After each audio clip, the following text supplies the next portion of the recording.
দর্শক, অংশু মালি আয়োজিত জেলাভিত্তিক অনুষ্ঠান হ্যালোতে স্বাগত। আজকে হ্যালোতে বাংলাদেশের অন্যতম গুরুত্বপূর্ণ জেলা, যাকে বাংলাদেশের দ্বিতীয় রাজধানী বলা হয়, সেই চট্টগ্রামকে নিয়ে আমরা কথা বলতে বসেছি। আমাদের সাথে আছেন চট্টগ্রামের গুণীজনেরা, আমরা তাদের স্টুডিওতে স্বাগত জানাচ্ছি। আমাদের সাথে আছেন আলী রেজা, লেখক, এবং ওনার অনেক পরিচয় আছে। যখন কথা বলবো সবার পরিচয়টা আমরা তাদের কাছ থেকে নিয়ে নিব। আছেন মাসুদ আনোয়ারকে দেখতে পাচ্ছি আমরা, উনি আছেন আমাদের সাথে। আছেন লেখিকা শেলী সেনগুপ্তা, আছেন ইমেল নাইম, কবি এবং লেখক। এবং মাসুদ আনোয়ার ভাই বিশেষ করে পরিচিত সেবা প্রকাশনীর ওয়েস্টার্ন দিয়ে। হ্যাঁ, উনি ওয়েস্টার্নে বিখ্যাত লেখক হিসাবে বিখ্যাত একজন মানুষ, পরিচিত একজন মানুষ। সাথে আলী রেজা ভাই আছেন আমাদের সাথে জিল্লুর রহমান ভাই, উনি ওনার ক্যামেরাটা অফ আছে, উনি হয়তো জয়েন করবেন কিছুক্ষণ পরে। আমরা শুরু করছি প্রথমে আলী রেজা ভাইকে দিয়ে। আলী রেজা ভাই শুনতে পাচ্ছেন তো? জি, শুনতে পাচ্ছি। অংশু মালি ওয়ার্ল্ড লিটারারি ম্যাগাজিন এর পক্ষ থেকে হেলো অনুষ্ঠানের সকল শ্রোতা এবং দর্শক সবাইকে জানাচ্ছি আজকের শুভেচ্ছা এবং শুভ সন্ধ্যা। আজকের অনুষ্ঠানের বিষয়বস্তুটা চট্টগ্রামকে নিয়ে। চট্টগ্রাম বাংলাদেশের বাণিজ্যিক রাজধানী এবং চট্টগ্রাম এই উপমহাদেশের প্রাচীনতম জনপদ। তো চট্টগ্রামের অনুষ্ঠান শুরু করতে গিয়েই আমি চট্টগ্রামের কয়েকটি সংক্ষিপ্ত পরিচয় দেব। এই পরিচয়গুলোর মধ্যে একটা হচ্ছে তার ভৌগোলিক পরিচয়, একটা তার নৃতাত্ত্বিক পরিচয়, একটা তার ঐতিহাসিক পরিচয়, একটা তার সাংস্কৃতিক পরিচয়, একটা তার লোক খেলাধুলা, শিল্প সাহিত্য, এই সমস্ত বিষয়গুলো আমি ছোট ছোট ছোট ছোট করে আলো ফেলবো। আমরা জানি বাংলাদেশটা একটা বিশাল বদ্বীপ, গাঙ্গেয় বদ্বীপ, পলল মৃত্তিকায় এটা তৈরি। তো এই অঞ্চলের যে ভৌগোলিক অবস্থান, সেই ভৌগোলিক অবস্থানের দিকে তাকালে একমাত্র বাংলাদেশের টপোগ্রাফিটা সম্পূর্ণ দেশের অন্যান্য অঞ্চলের চেয়ে ভিন্নতর। এটি হচ্ছে বঙ্গোপসাগরের উপকূলবর্তী দক্ষিণ পশ্চিমের ক্ষুদ্র সমতল ভূমি ছাড়া প্রায় সমগ্র জেলায় চট্টগ্রামের পার্বত্য এলাকা পরিবেষ্টিত। এইসব পর্বত শ্রেণীগুলো, ছোট ছোট পর্বত শ্রেণীগুলো সমুদ্র পৃষ্ঠ হতে 6 থেকে 700 মিটার উঁচু, খুব একটা বেশি উঁচু নয়। এর উপরে মেঘ খেলা করে, মেঘের আবার উপরে যাওয়ারও একটা পরিধি আছে। সাধারণত 4000 ফিটের উপরে মেঘ যায় না, যে কারণে আমরা চট্টগ্রামের পাহাড়গুলোর মধ্যে দেখি মেঘ লুকিয়ে থাকে। তো বাংলাদেশের অন্যান্য অঞ্চলের মতো যার টপোগ্রাফি ভিন্ন, ঠিক তেমনি ভাবে আমাদের সংস্কৃতির একটু ভিন্নতা ও বৈপরীত্য আছে। চট্টগ্রাম যেহেতু বঙ্গোপসাগরের উপকূলে ছিল, এটা ছিল অবাধিত। আমরা দ্বিতীয় শতক থেকে আমরা দেখেছি চট্টগ্রামে দলে দলে বিভিন্ন দেশে বিভিন্ন জায়গায় মানুষ বাণিজ্য পোর্ট নিয়ে ব্যবসা বাণিজ্য করতে এসেছে। তার পরবর্তীতে আমরা 8ম শতাব্দীর দিক থেকে একটা পর্যায়ে দেখা যায় ধর্ম প্রচারের জন্য অনেকে আসেন। তারা এই দেশে এসে এখানকার সংস্কৃতির জীবনচর্যা এগুলো দেখে মুগ্ধ হয়ে যায়। অনেকে ফিরে যান, অনেকে থেকে যান। যারা থেকে যান তাদের সাথে এদেশের আদি জনগোষ্ঠীর সাথে এক ধরনের আদান প্রদান হয়, শঙ্করায়ন হয়। শঙ্করায়নের ফলে একটি নবতর সংস্কৃতির সূচনা হয়, যে সূচনায় আজকে আমরা দেখতে পারি। আমরা যদি কুষ্টিয়া মেহেরপুর অঞ্চলের বাংলা ভাষা দেখি আর চট্টগ্রামের বাংলা ভাষা দেখি, দুটো ভাষার মধ্যে সুস্পষ্ট পার্থক্যটা চোখে পড়ে। এখানে আরো একটা বিষয়, আমাদের এই বাংলাদেশে ডায়ালেক্ট বলতে আমরা যেটা বুঝি, কথ্য ভাষাটা একটা সার্টেন ডিস্টেন্সের পরে, সে অ্যাবাউট 50 কিলোমিটার, এটা চেঞ্জ হতে থাকে। যেমন নোয়াখালীর যে কথ্য ভাষা, সেটা বীরসরাইয়ের যে প্রভাব আছে, সেটা আপনার দক্ষিণ চট্টগ্রামে গিয়ে আপনি পাবেন না। দক্ষিণ চট্টগ্রামের দিক থেকে যখন আপনি কক্সবাজারের দিকে যাবেন, তখন আরাকানি চট্টগ্রামের ভাষা পাবেন। তো এই চট্টগ্রামের চমৎকার দিকগুলোর মধ্যে অন্যতম হচ্ছে চট্টগ্রামের নামের উৎস। চট্টগ্রামের একাধিক নাম আছে। এই নামগুলা আমরা ধারাবাহিকভাবে মতবাদও আছে পণ্ডিতদের মধ্যে। তো সেই পণ্ডিতদের মতবাদে না গিয়ে আমরা কি নাম পাচ্ছি তার সংক্ষিপ্ত একটা পরিচয় দিব। নামের উৎস একাধিক আছে। আমরা তিব্বতী গ্রন্থাদিতে চট্টগ্রাম নাম আমরা দেখি জলনধারা।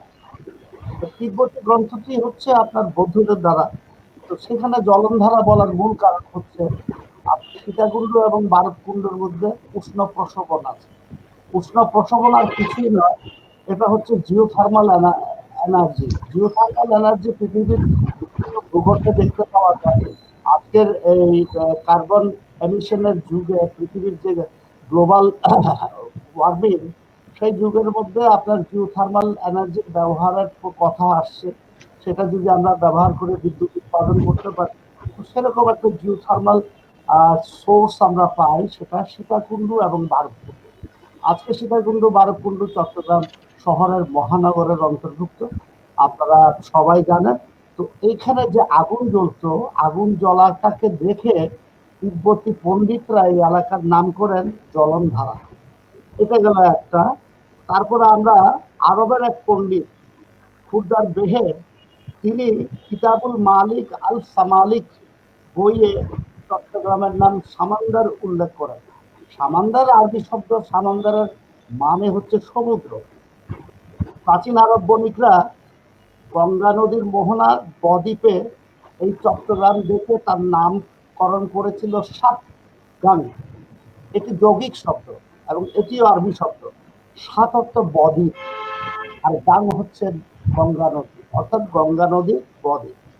দশম শতাব্দীতে চট্টগ্রাম ফেনী নদীর দক্ষিণ তীরে নাফ, দক্ষিণ তীর থেকে শুরু করে নাফ নদীর উত্তর তীরের ভূখণ্ডটি আরাকান রাজ্যভুক্ত ছিল। আরাকান সাম্রাজ্যের একজন ছোট্ট সুলতান ছিলেন। সেই সুলতান একসময় বিদ্রোহ ঘোষণা করেন। তখন 953 খ্রিস্টাব্দে আরাকান রাজা সুলতিন চন্দ্র তার রাজ্যের বিদ্রোহী সুলতানকে দমন করার জন্য সশন্যে চট্টগ্রাম অভিযান করেন। উনি চট্টগ্রামে এসে কুমিরা নামক স্থানে এসে ওনার তাবু গাড়েন এবং উনি আর এগুননি এ কারণে উনি বাধাগ্রস্ত হন। তখন সেখানে উনি একটি প্রস্তর খণ্ডের মধ্যে একটি নাম উত্তীর্ণ করেন। সেটার নাম লেখা ছিল সেই সময়ের আরাকান ভাষায় চিত্তগাং। চিত্তগাংয়ের বাংলা শব্দটা হচ্ছে আপনার যুদ্ধ করা অনুচিত। এটি অত্যন্ত একটা রোমান্টিক নাম। সেই সময় সেই ভদ্রলোকের ভিতরে সেই রাজার যে মানবিকতা বোধ, যুদ্ধ করলে রক্ত ক্ষরণ হয়, প্রাণহানি হয়, উনি চিত্তগাং দিয়ে গেলেন। এই চিত্তগাং শব্দটি পরবর্তীতে বিবর্তিত হয়ে চিতগাং, চট্টগ্রাম, এইভাবে চট্টগ্রামের নামে উৎপত্তি হয়। তারপরে আসি আমরা চট্টগ্রামে বৌদ্ধ ধর্ম অনুসারীদের বিশাল একটা প্রসাদ ছিল একসময়। এখানে অসংখ্য বৌদ্ধ চৈত্য ছিল। চৈত্য মানে হচ্ছে আজকে আমরা যেটাকে ক্যাং বলি, সেই ক্যাংটাই হচ্ছে চৈত্য। এবং এই অনেক চৈত্য থেকে এটার নাম ওনারা করেন চৈত্যগান। সেই চট্টগ্রাম থেকে পরবর্তীতে আপনার অপভ্রংশ হতে হতে চট্টগ্রামের মুসলমানদের মধ্যে প্রাচীনকালের একটা ধারণা আছে, তখন আরব দেশ থেকে অথবা ইরাক থেকে, ইরান থেকে ধর্ম প্রচারণের জন্য এসেছিলেন এক বিষয়। কিন্তু এই চট্টগ্রামের পাহাড়গুলোতে প্রচুর জিন এবং পরীর উৎপাত ছিল। ওনারা জিন এবং পরীর উৎপাত থেকে রক্ষা করার জন্য এক অলৌকিক চাটি প্রজ্বলন করেন চারিদিকে। চাটি আর কিছুই না, চাটি হচ্ছে মাটির প্রদীপ। চাটির আলো বিচ্ছুরিত হয়ে যতটুকু পর্যন্ত জায়গায় পৌঁছে যায়, ততটুকু জায়গার মধ্যে জিন আর পরী অত্যাচার থাকতে পারে না। এবং সেই থেকে এই এলাকার নাম হয়ে গেল চাটিগাং। চাটিগাং থেকে পরবর্তী অপভ্রংশে আসলো চট্টগ্রাম। এগুলো তো গেল আপনার মাইথোলজি, এগুলোর উপাত্ত নাই, তথ্য নাই। এখন উপাত্ত তথ্য যেগুলো আছে সেগুলো একাধিক, সেগুলো পণ্ডিতদের মধ্যে মতবাদ জানতে পৌঁছে যায়। আমরা সেগুলো খুব ছোট ছোট করে বলি। 1364 খ্রিস্টাব্দে বিখ্যাত পর্যটক ইবনে বতুতা চট্টগ্রামের নাম তার গ্রন্থে উল্লেখ করেন সুতকাওয়াত। 1550 খ্রিস্টাব্দে আপনার ইটালিয়ান মানচিত্রবিদ তার মানচিত্রে চট্টগ্রামকে দেখিয়েছেন। তার মানচিত্রবিদের নাম হচ্ছেন দ্য ব্যারোজ। দ্য ব্যারোজের মানচিত্রে লেখা হয় চাটিগ্রাম। ১৬শ শতকে আইনি আকবরীতে চট্টগ্রামকে চাটিগাং আকারেই উল্লেখ করা আছে। সপ্তদশ শতকে ফরাসি মানচিত্রবিদ ফন্ডেনবুর্কের মানচিত্রের মধ্যে চট্টগ্রামকে উচ্চারণ করা হয়েছিল, লেখা হয়েছিল জাটিগা। সপ্তদশ শতকে বহরম খাঁর লেখায় আমরা দেখতে পাই চট্টগ্রামের নাম চাটিগা। এভাবে চট্টগ্রামের নাম আজকের চট্টগ্রামে এসে থিতু হয়েছে। এর মাঝখানে দু চারটে কথা না বললে হয় না। মোগল সম্রাট এক সময় চট্টগ্রামকে নিয়ন্ত্রণ করতে পারতেন, কোনো সময় নিয়ন্ত্রণ হালকা হয়ে যেত, তখন আবার আরেক ধরনের ব্যাপার স্যাপার আসতো। সে সময় চট্টগ্রামকে কেউ ইসলামাবাদ নাম করেন, এটা নাম করেন, ওটা নাম করেন, সেগুলো খুব একটা বেশি দিন টিকেনি। তো এর বাহিরে আমরা আসি, আমরা ইসলাম ধর্মের নামকরণের বিষয়ে কিন্তু আমরা যদি ঋগ্বেদের দিকে তাকাই, ঋগ্বেদে কিন্তু চট্টগ্রাম নামের কোনো উল্লেখ নেই। ব্যাপারটা যেটা হচ্ছে, ঋগ্বেদ যে সময় প্রণীত হয় সে সময় ভৌগোলিকভাবে চিটাগাংয়ের বিশাল একটা অংশ জলমগ্ন ছিল। কারণ আমরা জানি চট্টগ্রামের থেকে আমাদের এই যে বদ্বীপটা, হিমালয়ান বেল্টের সমস্ত পানি এখানে আস্তে আস্তে আস্তে আস্তে এই বদ্বীপের মধ্যে ২০ কিলোমিটার পুরো সিলটেশন হয়ে গেল। সেই ২০ কিলোমিটার পুরো মৃত্তিকা ভূমির উপর আজকের চট্টগ্রাম। তো সেই জন্য আমরা ঋগ্বেদের থেকে কিছু পাইনি। এবার ভৌগোলিক দিক থেকে আসি, আমরা জানি পৃথিবী একেবারে অভ্যন্তরে এখনো তেজস্ক্রিয় পদার্থ নিউক্লিয়ার ফিউশন চলছে। তার অভ্যন্তরের তাপ সূর্যের তাপের চেয়ে বেশি। সেটাকে আমরা কোর বলি, কোরের উপরে মান্টেলের উপরে ক্রেস্টের উপরে প্লেট। প্লেট টেকটনিক থিওরি বলে ভূগোলে একটা প্লেট টেকটনিক থিওরি আছে, সেটাকে আমরা বাংলায় অনুবাদ করছি পাত সঞ্চালন। দুটো পাত, একটা ইউরেশিয়ান পাত, একটা ইন্ডিয়ান পাত। এই দুটো প্লেট পরস্পরের সাথে সংঘর্ষে লিপ্ত হয়। সে সময় দেখা যায় যখন পাতগুলার গড় দূরত্ব ছিল বছরে 2 সেন্টিমিটার, আর এই দুটো পাতের গড় দূরত্ব 20 সেন্টিমিটার। প্রচন্ড সংঘর্ষের ফলে হিমালয়ান পর্বতমালার সৃষ্টি হয়, যার একদিকে হিন্দুকুশ পাহাড়, আরেকদিকে জলপাইগুড়ি হয়ে আসাম হয়ে এই যে আমাদের যে ছোট ছোট ছোট ছোট মাটির পাহাড়গুলো দেখা যায়, সেগুলো আমাদের চট্টগ্রামে মূলত মাটির পাহাড়, আর পিছনে গেলে পাথরের পাহাড়। এই প্লেট টেকটনিক থিওরিতে আমরা যেটা দেখতে পাচ্ছি, এই এই প্লেট দুটো সংঘর্ষের ফলে আমাদের এই বিশাল বদ্বীপটা সৃষ্টি হয়, এবং সেটা কালের পরিক্রমায় আস্তে আস্তে আস্তে আস্তে মানচিত্রে এটা জায়গা করে। ভূগোল গেল, এবার আমি খুব সংক্ষিপ্ত আকারে আসি নৃতত্ত্ব। অ্যানথ্রোপোলজির লেটেস্ট যে ডেভেলপমেন্ট গুলো, আগে এক ধরনের চিন্তা চেতনা ছিল, এখন আরেক ধরনের চিন্তা চেতনা। সেই চিন্তা চেতনার মধ্যে প্রযুক্তির এবং বিজ্ঞানের ব্যাপক প্রসারের ফলে চিন্তার চেতনার ক্ষেত্রও বাড়িয়ে দেয় এবং নতুন নতুন তথ্য, সত্য তথ্য আমাদেরকে এনে দেয়। তার মধ্যে অন্যতম হচ্ছে জেনেটিক্স বা বংশগতিবিদ্যা। নৃতাত্ত্বিক দিক থেকে কোনো সিদ্ধান্ত আসতে গেলে পরে এখন নৃতত্ত্ব, পুরাতত্ত্ব, ভাষাবিদ্যা ও বংশগতিবিদ্যার সমন্বয়ে আমাদেরকে পৌঁছতে হয়। তো সেখানে আমরা দেখতে পাচ্ছি আফ্রিকা অঞ্চলে যখন মানুষের আবির্ভাব ঘটে, নিয়ানডার্টাল মানুষ 50 থেকে 60,000 বছর পূর্বে আফ্রিকা অঞ্চল থেকে তারা পরিযায়ী মানুষ তখন পরিযায়ী ছিল, শিল্প শিকার সংগ্রাহক মানুষ। এক অঞ্চল থেকে আরেক অঞ্চলে যেতেন, ফলমূল সংগ্রহ করতেন, শিকার করতেন, সেভাবে তারা অগ্রসর হতে থাকেন। একদল ইউরোপে চলে যান, আরেক দল পশ্চিম এশিয়ার ভিতর দিয়ে ভারত পর্যন্ত চলে আসে। এই নিয়ানডার্টাল মানুষ এক পর্যায়ে বিলুপ্ত হয়ে যায়। এদের বিলুপ্ত হওয়ার কিছু আগেই এখানে আপনার হোমোস্যাপিয়েন্সদের অগ্রসর হয়। হোমোস্যাপিয়েন্স এবং নিয়ানডার্টাল মানুষের ফলে মিলনের ফলে, সংকরায়নের ফলে সংকর মানুষের সৃষ্টি হয়। এদের সাথে অঞ্চল থেকে শিল্প সংগ্রাহক আপনার মানুষ এখানে আসে। এদের সাথে এদের মিলনের ফলে আপনার তৈরি হয় নতুন এক মানুষ প্রজাতির পারস্য থেকে তারা বিভিন্ন ধরনের কৃষি, রন্ধনশালার বিভিন্ন বিদ্যা এগুলো নিয়ে আসে প্রযুক্তিগত বিষয়। তখনই দেখা দেয় এই উপমহাদেশের প্রাচীনতম সভ্যতা মহেঞ্জোদারো এবং হরপ্পা। এই মহেঞ্জোদারো এবং হরপ্পার যে সভ্যতাটা, এই সভ্যতা এরাই গড়েছিল। আর এরও আগে যে প্রাচীনতম অংশ যেটুকু ছিল এই উপমহাদেশে, তারা এক সময় ফিরতে ফিরতে ফিরতে ফিরতে একেবারে আন্দামান দ্বীপপুঞ্জে চলে যান। এখানে আর কোনো আদিবাসী বা ভূমিপত্র পাওয়া যায় না। এখন আমাদের নতুন বংশগতিবিদ্যার মধ্যে দেখা গেল ভারতের দুটি অংশ।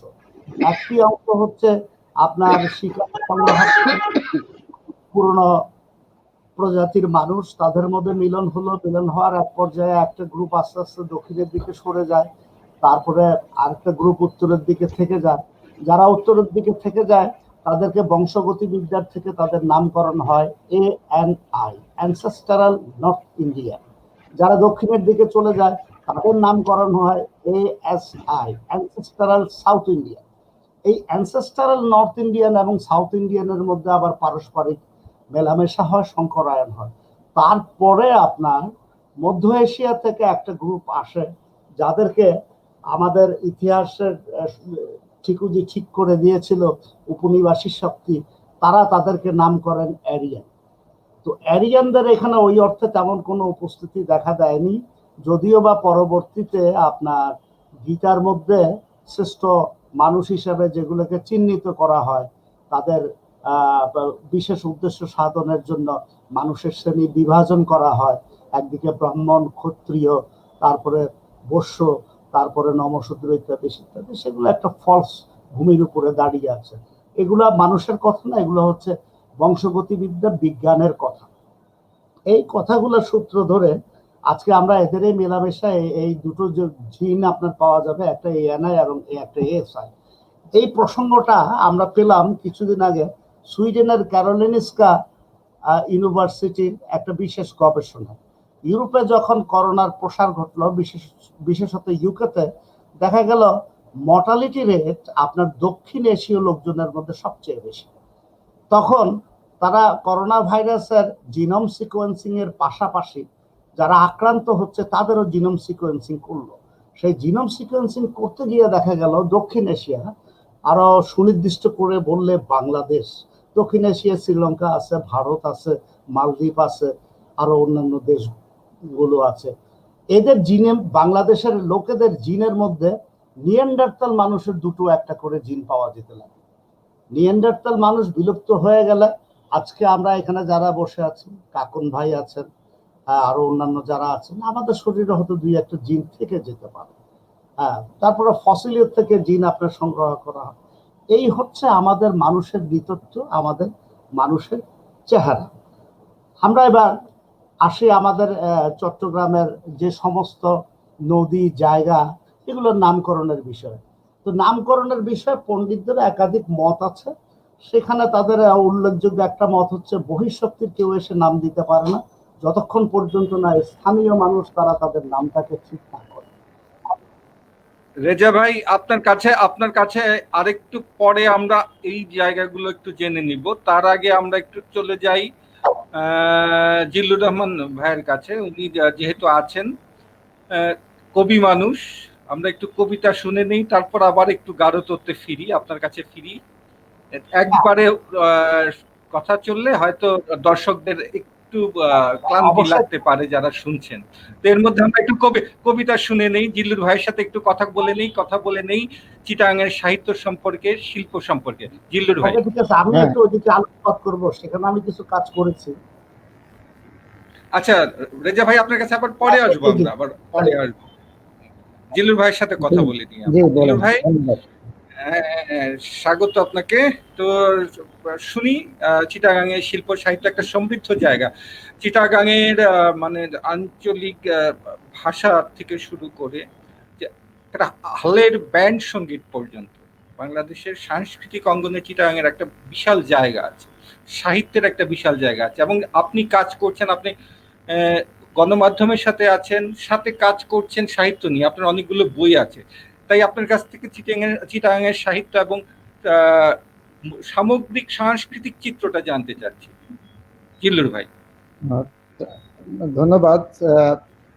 সম্ভবত কোথাও ভুল হয়েছে যে আমি কোনো গণমাধ্যমের সাথে জড়িত নই। আমি পেশায় একজন চিকিৎসক।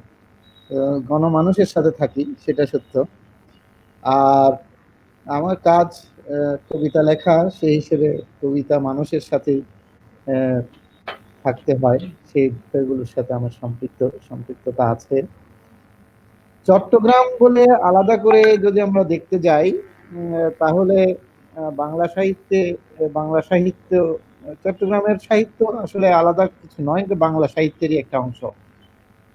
তবে চট্টগ্রামের আঞ্চলিক কিছু বৈশিষ্ট্য এবং যা বাংলার অন্যান্য অঞ্চলের সাথে ভিন্নতা আমরা লক্ষ্য করি। আরেকটা হলো যে ইতিহাস যদি ঘাঁটি, যে আমরা যে তথাকথিত যে আধুনিক যুগ যেটা বলা হয়, যে ঊনবিংশ শতকের যে তথাকথিত রেনেসার মাধ্যমে যে উত্থান, সেখান থেকে যে বাংলা সাহিত্যকে আমরা দেখি, তার আগের বাংলা সাহিত্য যদি আমরা ভাবি, তাহলে কিন্তু এই আমাদেরকে এই দিকেই তাকাতে হয়, চট্টগ্রামের দিকে তাকাতে হয়।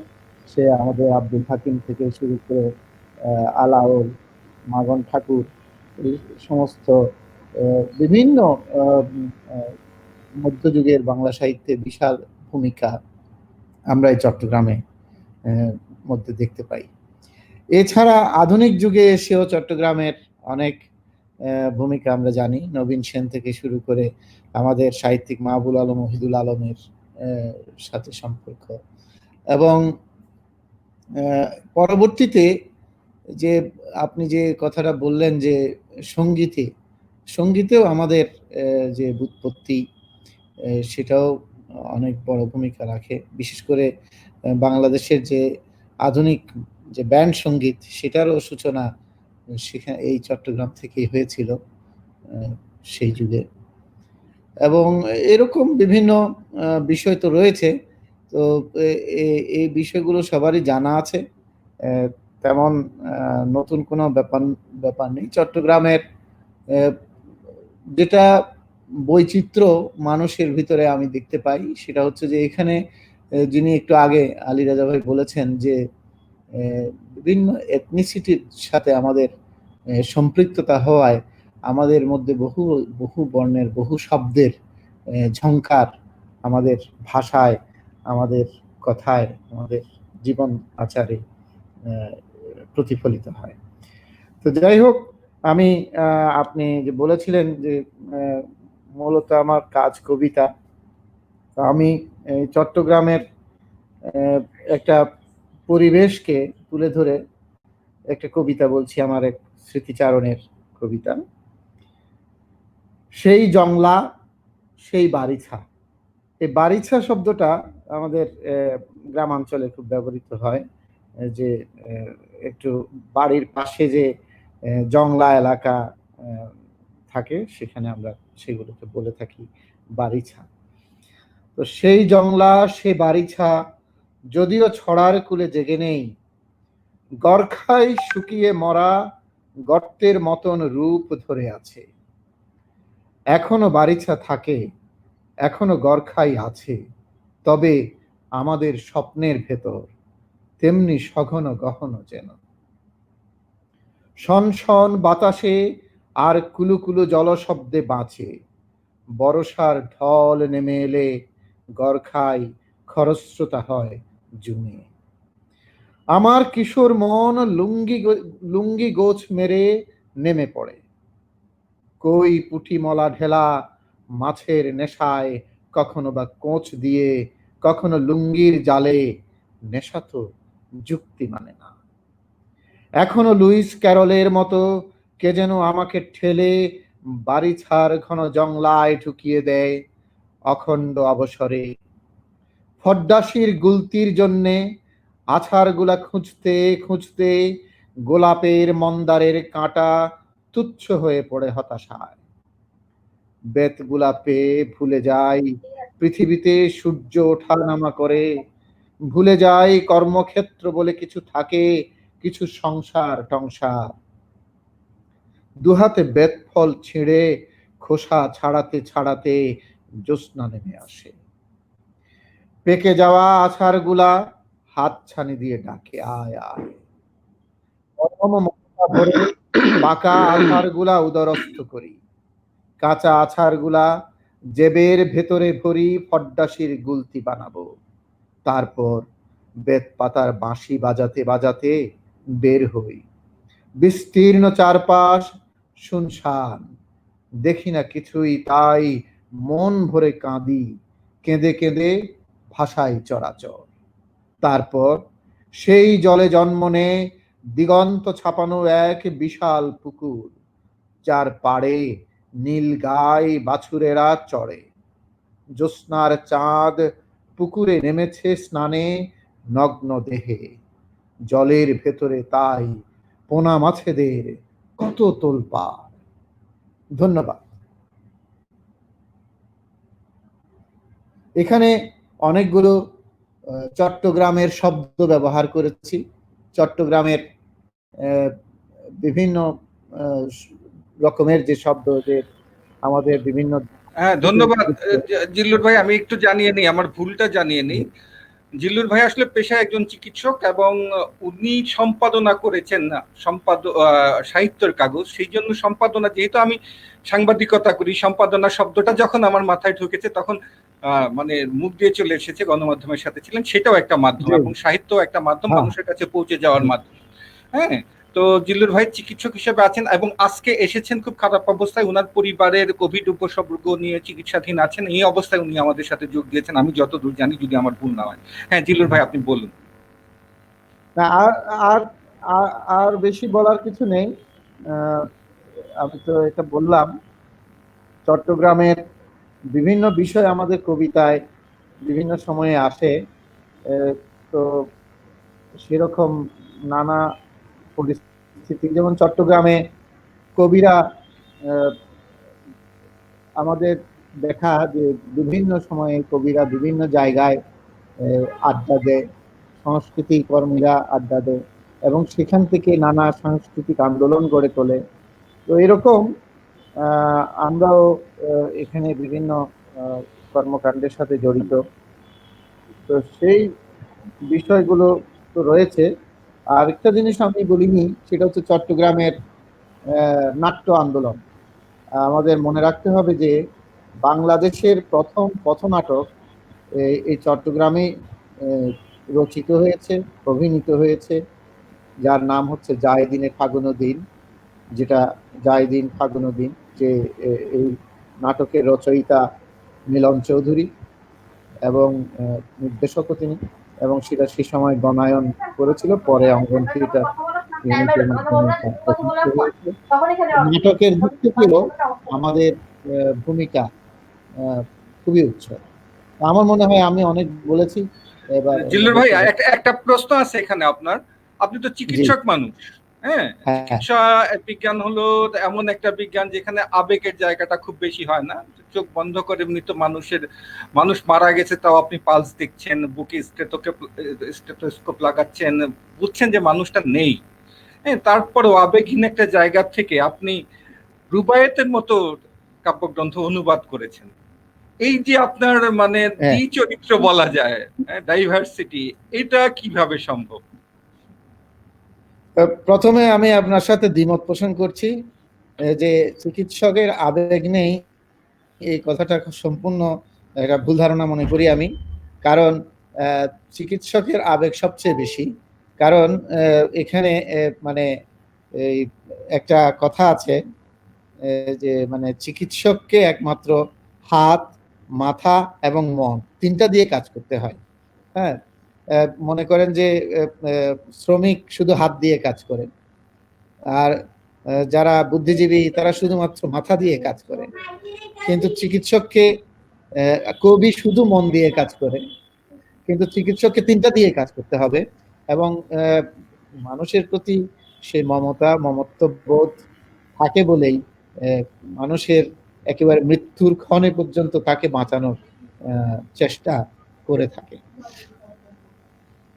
মানুষের এই যে মানুষ যখন মৃত্যুর শেষ সময়টাও মানুষটাকে বাঁচানোর যে সংগ্রাম, সেটা একমাত্র চিকিৎসকই করে। অন্যরা তখন বাইরে বসে কাঁদবে, কিন্তু চিকিৎসক শেষ মুহূর্তে এবং তারপরে শেষ চেষ্টা হিসেবে যখন পারে না, তখন সে সেই তার ব্যর্থতাকেও অনেক কষ্টে লুকিয়ে মৃত্যু ঘোষণা করতে হয়। তো সেদিক থেকে আমার মনে হয় যে আমার সাথে আমার যে মানবিক চিন্তার কাজ এবং মানবিক চিন্তার শখ, এই দুটোর মধ্যে কোনো তফাৎ নেই। আর রুবাইয়াত যেটা আমি অনুবাদ করেছি, সেটা নাজিম হিকমতের রুবাইয়াত।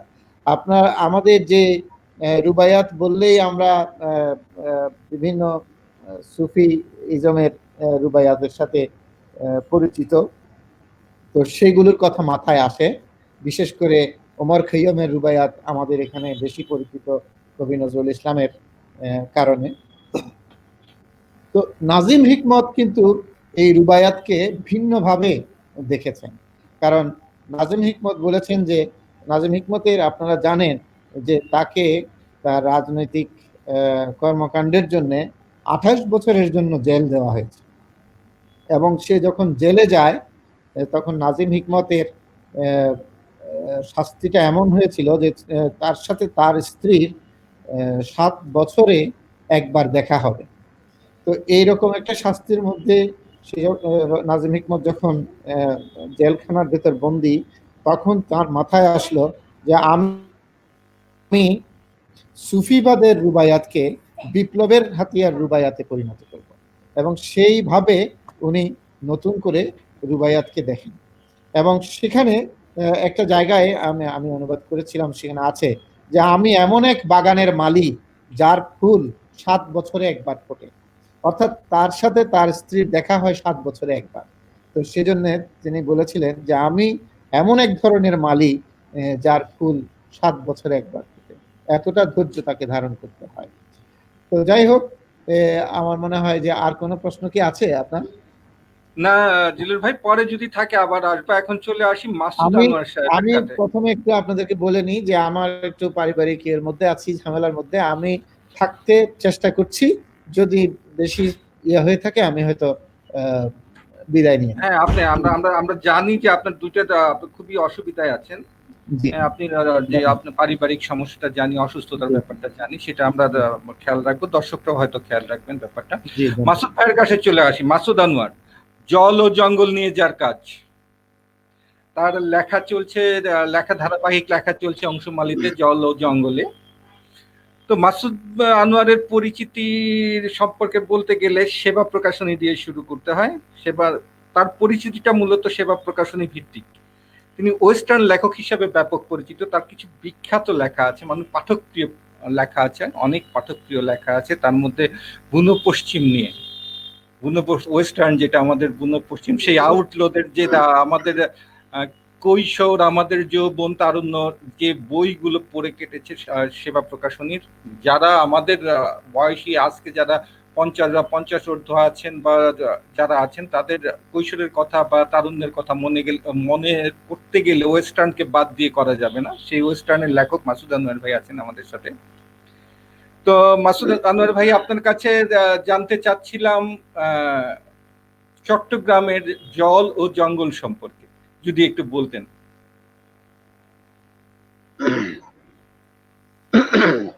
আমি মূলত চট্টগ্রামের, তবে আমার ভাগে কিন্তু জঙ্গলটা কম পড়েছে, আমার ভাগে বেশিরভাগ পড়েছে জল। কারণ আমার জন্মস্থান সন্দ্বীপ। সন্দ্বীপের চারপাশেই পানি, তাই না? সেই ইয়েতে জল এবং জঙ্গল দুটি বলা যায়। তবে এমনি চট্টগ্রামের জঙ্গল নিয়ে যেটা বলেছেন আলী রাজা ভাই নিজেই বলে দিয়েছেন ওনার বিশাল ইয়েতে, পরিস্থিতিতে, পাহাড় জঙ্গল নিয়ে তো চট্টগ্রাম, তো এটা নিয়ে খুব বেশি বলার নেই। তো আমার ঘুম থেকে উঠলেই যখন সন্দ্বীপ ছিলাম, তখন পূর্ব দিকে তাকালে চোখে পড়তে বিশাল সীতাকুণ্ড পাহাড়, একদম নীল ধোঁয়ার মতো দাঁড়িয়ে আছে। কখন থেকে কে জানে, আমার জন্মের, আমার বাবার জন্মের, তারও জন্মের অনেক আগে থেকে। তো তখন ভাবতাম যে কি এই সীতাকুণ্ড পাহাড় চট্টগ্রামের, এবং এরপরে যে আরো পাহাড় আছে, আরো ইয়ে আছে, এটা পরে গিয়ে জানলাম, যখন নাকি আমি সন্ধ্যা থেকে বেরোলাম চট্টগ্রাম আসলাম, তখন দেখলাম যে কি অনেক বড় একটা ব্যাপার। চট্টগ্রাম মানে পাহাড় জঙ্গল এসব। আমি ফটিকছড়ি, রাউজান, রাঙ্গুনিয়া এই থানাগুলো আমি বেশিরভাগ আম, ওদিকে গেছি বেশিরভাগ। আর ওখানে মূলত পাহাড়গুলো তো ওখানে বেশি। তো দক্ষিণে মাসুদ বাকখালী আছে। মাসুদ ভাই, একটু কথায় আসি, যেটা সেবা প্রকাশনীর সাথে যুক্ত হওয়া এবং ওয়েস্টার্ন লেখার চিন্তাটা কিভাবে মাথায় এলো, এটা একটু জানতে এটা চাচ্ছি। মজার বিষয়, এটা খুব মজার বিষয়। আমি তো আসলে যদিও সেবার লেখক, আমার বোধহয় এখন 18টা ওয়েস্টার্ন আছে, কিন্তু আমি কখনো নিজেকে ওয়েস্টার্ন রাইটার মনে করি না। কারণ আমি ওয়েস্টার্ন লেখার চেয়ে মৌলিক লেখা আরো বেশি স্বচ্ছন্দ বোধ করি। আমি ছড়া, কবিতা, গল্প, উপন্যাস আমি সব দিকে লিখি, চেষ্টা করি লেখার জন্য। সুতরাং আমার মূল পরিচিত ওয়েস্টার্ন লেখক হিসেবে হলেও আমি নিজেকে ওয়েস্টার্ন লেখক মনে করি না। আমি কথা এই জন্য বলছি, অনেকে আছেন সাবা প্রফেশনাল লেখক যারা শুধু সাবাতেই লিখেন, অনুবাদ করেন, তাদের হাতে মৌলিক লেখালেখি খুব বেশি নেই, নাই বললেই চলে। একটি ব্যতিক্রম আমি, যে ওয়েস্টার্ন লিখি এবং তার সাথে আমার মৌলিক লেখালেখিও আছে। তো আমি যখন ফিল্টার্সে চলে আসলাম 86-এ, আসার পরে না, তাহলে আমাকে আরেকটু পিছনে যেতে হয়। সেটা হলে গিয়ে আমার ক্লাস 5 থেকে। আমি যখন ক্লাস 5-এ পড়ি, তখন আমার এক তালতো তালতো মানে আমার বড় ভাইয়ের শালা। আমি তো খুব বই পড়তাম ছোটবেলা থেকে, যেখানে যেতাম সেখানে কোথায় বই আছে না আছে এগুলা মানে হাঁটতে বেড়াতাম আর কি। কার মানে কোথায় কি বই আছে এটা, মানে ওটা পড়ার আগ পর্যন্ত যাওয়ার শান্তি হতো না। তো আমাকে ওই তালতো একদিন বললো, তুমি তো অনেক কিছু পড়ো, ঠিক আছে, আমাকে ধ্বংসভার দিয়ে বললো যে এটা পড়ে দেখো। খুব চমৎকার একটা বই। একজন সাধারণ বিএ পাস মানুষ এই ধরনের টেকনিক্যাল বই লিখছে, এটা কিন্তু অনেক বড় একটা ব্যাপার। এরপর ধ্বংসভার পড়লাম ক্লাস 5-এ পড়া অবস্থায়। অনেক শব্দ বুঝিনি, অনেক কিছু বুঝিনি, তারপরে কিন্তু ফিল্ডটা বুঝতে পেরেছিলাম, ওখানে কি উত্তেজনা কিংবা কি ইয়ে, এটা বুঝতে পেরেছিলাম। এরপর একটা নেশা হয়ে গেল সেবার বই পড়ার। 86 আমি যখন হিলটেক থেকে ফিরে আসলাম, তখন আমার হাতে বললো ওয়েস্টার্ন। রওশন জামিলের সম্ভবত স্বর্ণের টিশা ওটা পেলাম, বললাম, অবাক হয়ে গেলাম, এটা কি, এটা কিভাবে হয়। আসলে কিন্তু সেবার মধ্যে রওশন জামিল খুব ভালো একজন লেখক, ওনার হাত অত্যন্ত চমৎকার। ওনার লেখাটা পড়েছি বলেই হয়তো আমাকে টেনেছিল যে কিভাবে ওয়েস্টার্ন পড়ার জন্য। এবং এরপরে পড়তে পড়তে একসময় একটা ইয়ে হলো, একদম আমার বই ঘরে গেলাম, গিয়ে আমার বই ঘর থেকে একটা রেঞ্জ রেবেল নামে একটা বই কিনলাম। কেনার পরে বাসা নিয়ে গেলাম, সেটা পড়ার চেষ্টা করলাম, খুব একটা সুবিধা করতে পারলাম না, ইংরেজি কম বুঝি তখন। আসলে আমি তখন অনলি মানে এসএসসি পাস তখন। আমি এই পরবর্তী পড়াশোনা তখন হয়নি আমার। এটা এটা হলে গিয়ে ধরেন 90-এর কথা। তো বইটা 4 বছর পড়েছিল, এর মধ্যে ওয়েস্টার্ন তো পড়া হয়। একদিন মনে হলো দেখি আমি নিজে এটা অনুবাদ করতে পারি কিনা, আমি শুরু করলাম। জাস্ট কৌতূহলের মধ্যে এটা শুরু হলো, এবং আস্তে আস্তে আস্তে দেখি ওই যে মানে আমি যে ওয়েস্টার্ন পড়েছি সেই অভিজ্ঞতা বা সেই এটা কাজে লাগতেছে। আস্তে আস্তে আস্তে লেখা শুরু করলাম, দেখলাম হচ্ছে ঠিক, মানে হচ্ছে না ঠিক বলা যায় না, হচ্ছে। এরপর এটা বোধহয় আমার 10 মাস লেগেছিল এটা শেষ করতে। এরপর দিলাম সাবাতে একটা চিঠি দিলাম কাজীদের কাছে, আমার কাছে একটা ওয়েস্টার্ন আছে, আমি লিখেছি এটা, তো আপনি পাঠান, আপনি এক অধ্যায়ে পাঠান, আমরা দেখবো কেমন হয়। এরপর পাঠালাম। পাঠানোর পরে উনি বললো যে কি, হ্যাঁ আপনার এটা পেয়েছি এবং পড়েছি, কিছু বানানো ভুল চলে আসছে, আর আপনার দাড়ি জমা ঠিক নাই, আর একটা হলে যে কিন্তু কাহিনী যেটা না ঠিক হয়েছে সেটা আপনার মধ্যে পুরোপুরি আছে, আপনাকে এগুলো ঠিকঠাক করে আর ইয়ে করতে হবে। শেলিয়াপা, 3-4 বছর পরে ভাই আপনি একটু শেলিয়াপার সাথে কথা বলেন। এই শেলিয়াপা, আপনি তৈরি থাকেন, আপনার কবিতা শুনবো।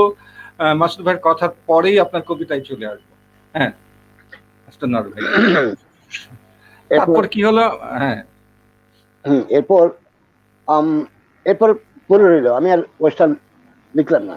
এই 95, 96, 97 চলে গেল। 97 সালে আমাকে একটা চিঠি দিল কাজীদা, যে আপনার বিশাল পাণ্ডুলিপিটা আবার উল্টো পাল্টে দেখলাম, কিছু সমস্যা আছে, ওগুলো ঠিকঠাক করে আমরা বইটা প্রকাশ করবো।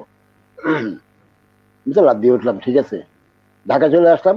আমার প্রথম ঢাকা আসা 97-এ। আসার পরে আচ্ছা, ওখানে গেলাম সারা হোসেনতে, বললাম আমি তো কাজ দেখি আমার তখন বুকের ভিতরে ধরার ধরা শুনতেছে। যার লেখা পড়ে এসেছে ক্লাস 5 থেকে, বুঝলাম না বুঝতে কিরকম, কাজী আনোয়ার হোসেন এবং আরো কাজী মতো হোসেনের ছেলে, মতো হোসেনের ছবিটা আছে টাঙানো। আমি কাঁপছি, ভিতরে ভিতরে উত্তেজনা এবং ভয়ে কাঁপতেছি, কিভাবে কথা বলবো আমার সাথে। কথাবার্তা বললাম, কাজী এক কাপ ব্ল্যাক কফি খাওয়ালেন, এরপর কিছু নির্দেশনা দিলেন, এরপর বললেন আপনি ঠিকঠাক করে দেন, এটা যাবে। আমি ঢাকা থেকে আমার ভাগিনের বাসা থেকে ওই পান্ডুলিপিটা ঠিক করে নিলাম, এরপর দিয়ে আসলাম, এরপর গেল আর কি। তারপর থেকে শুরু হলো ওয়েস্টার্ন লেখা। এটা আবার শখের বসে, প্রথম শুরু কিন্তু শখের বসে, তো পরে কিন্তু আবার শখের বসে ছিল এটা বলা যাবে না। হ্যাঁ, কিছুটা আর্থিক প্রয়োজন লিখতে হয়েছে। এই যে এইসব করে করে মোটামুটি আমার এই 20 বছরে বোধ হয় 18টা ওয়েস্টার্ন লেখা হয়েছে। আমি ওয়েস্টার্ন খুব কম লিখেছি, আমি বছরে একটাও আমার হয়নি। তো এরপর আর মাসুদ আনোয়ার ভাই, আপনার কাছে কাছে আরো কিছু জানার আছে আমাদের। আপনার যে ছড়া লিখেন, সেই ছড়া শোনারও আছে। আবার আসছি আপনার কাছে। হ্যাঁ, আমরা ঘুরে ঘুরে আসছি, যে এরপরে যাব আলী রেজা ভাইয়ের কাছে, আবার যাব ইমেল নাইম আজেদ, ওনার সাথে কথা বলবো। এখন শেলী সেনগুপ্তার কাছে চলে যাই। শেলী আপা, একটু যদি আপনার লিখার কথাটা বলে নেন, কিভাবে লিখায় আসা, কেন আসা, এটা বলতে আপনার কাছ থেকে আপনার কবিতা শুনে নিচ্ছি আমরা। শেলী আপা।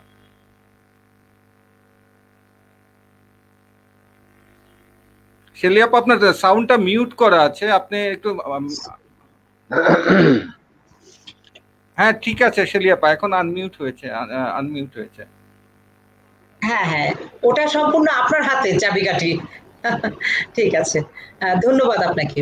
আসলে কখন থেকে লেখালেখি করছি এটা বলা আমার জন্য একটু কঠিন। তো আমি তো, যেহেতু আমি হ্যালো চট্টগ্রামে আছি, আমি চট্টগ্রামেরই মেয়ে। আমি যখন স্কুল জীবনে 8-9-এ পড়ছি, তখন থেকে আমার লেখালেখিটা শুরু। আমি তখন চট্টগ্রামে স্বাধীনতা পত্রিকাতে, আজাদিতে এবং পূর্বকণে, তারপরে হচ্ছে আপনার তখন একটা পত্রিকা ছিল জমানা, ওইসব পত্রিকাতে আমার গল্প লেখা ছাপা হতো, গল্প ছাপা হতো। তারপরে যখন আমার একটু অল্প বয়সে বিয়ে হয়ে গিয়েছিল, বিয়ের পরে সংসার জীবনে ঢোকার পরে আসলে লেখালেখি থেকে আমি কিছু দূরে সরে গিয়েছিলাম। তারপর কিছুদিন না, অনেকটা দিন পর, তারপর আমি ঢাকা বিশ্ববিদ্যালয়ে পড়ার সময় আবার নতুন করে মনে হলো যে না, লেখালেখিটা আবার শুরু করি না কেন। তখন আমি কবিতা দিয়ে শুরু করলাম। বেশ কিছুদিন কবিতা লিখলাম, কবিতা লিখছি এবং বই প্রকাশ হচ্ছে, বিভিন্ন পত্র পত্রিকায় ছাপা হচ্ছে। এইভাবে ধরেন আমার একটা টার্গেট ছিল যে আমি মোটামুটি 15টা কাব্যগ্রন্থ রচনা করার পরে নতুন করে ভাববো। তো তাই হলো, 15টা কাব্যগ্রন্থ রচিত হওয়ার পরে, প্রকাশিত হওয়ার পরে আমি তখন ধীরে ধীরে আবার ছোট গল্পের দিকে চলে গেলাম।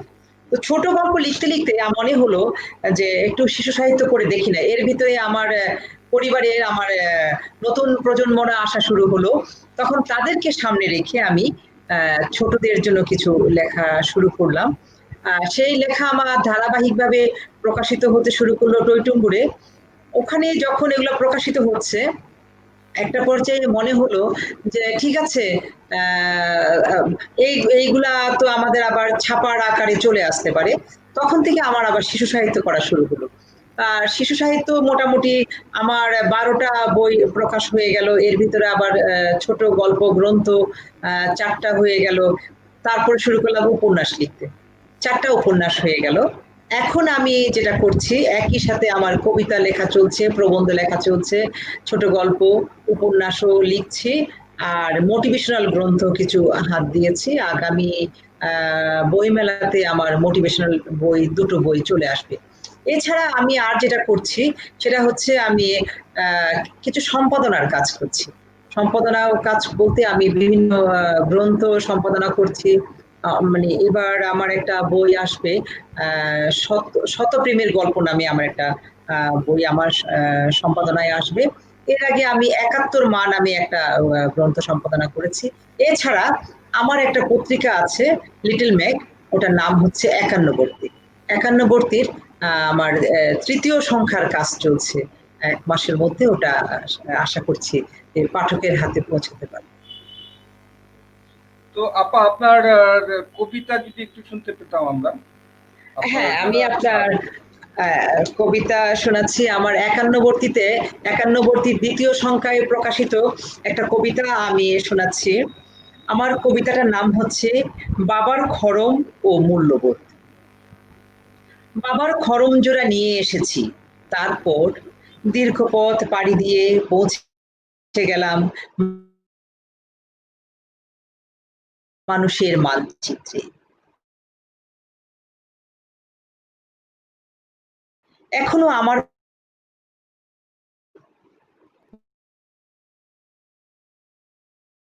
বাবা বলেছিল, যত্নে রাখিস।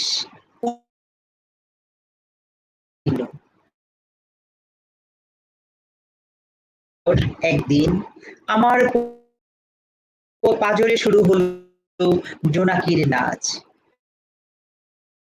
খড়ম জোড়া দেখিয়ে ছেলেটিকে বললাম, আগলে রাখি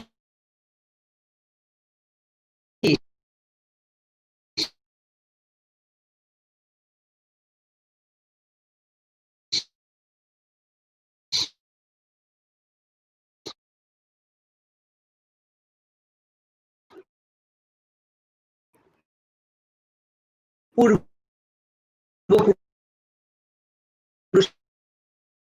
আশীর্বাদ। খাটার নিচে আমার ছেলে কি এভাবেই বলবে?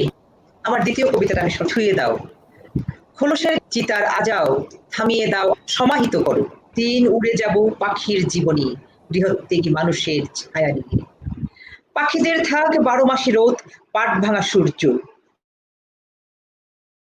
জন্মঋণ নিয়ে অক্ষত পাখি হোক। ধন্যবাদ।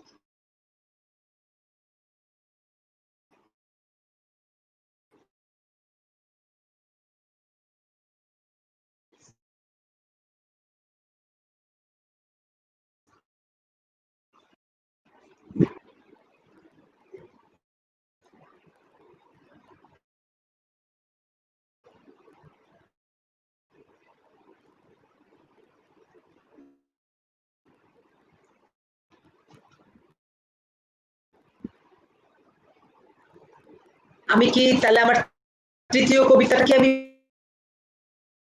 পাঠ করব?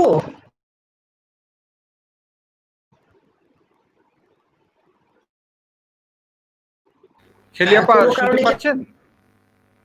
হ্যাঁ, আমরা আমরা আবার ফিরবো, আমরা কি ডিসকানেক্ট হয়ে গেলাম? কাছে আবার ফিরবো, আবার ফিরছি, আবার শুনবো আপনার কাছ থেকে কবিতা। এখন হ্যাঁ, আবার ফিরবো আপনার কাছে, আবার শুনবো। আমরা ইমেল নাইমের কাছে চলে যাই, অনেকক্ষণ থেকে অপেক্ষায় আছেন ইমেল নাইম। হ্যাঁ, তরুণ কবি লেখক, ইতিমধ্যে ওনার সম্পর্কে জানি একটু ওনার মুখ থেকেই। ইমেল নাইম একটু জানাবেন আমাদের। ইমেল নাইম।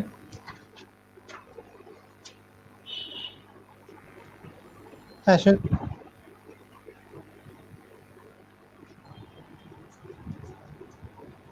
শুনতে পাচ্ছেন?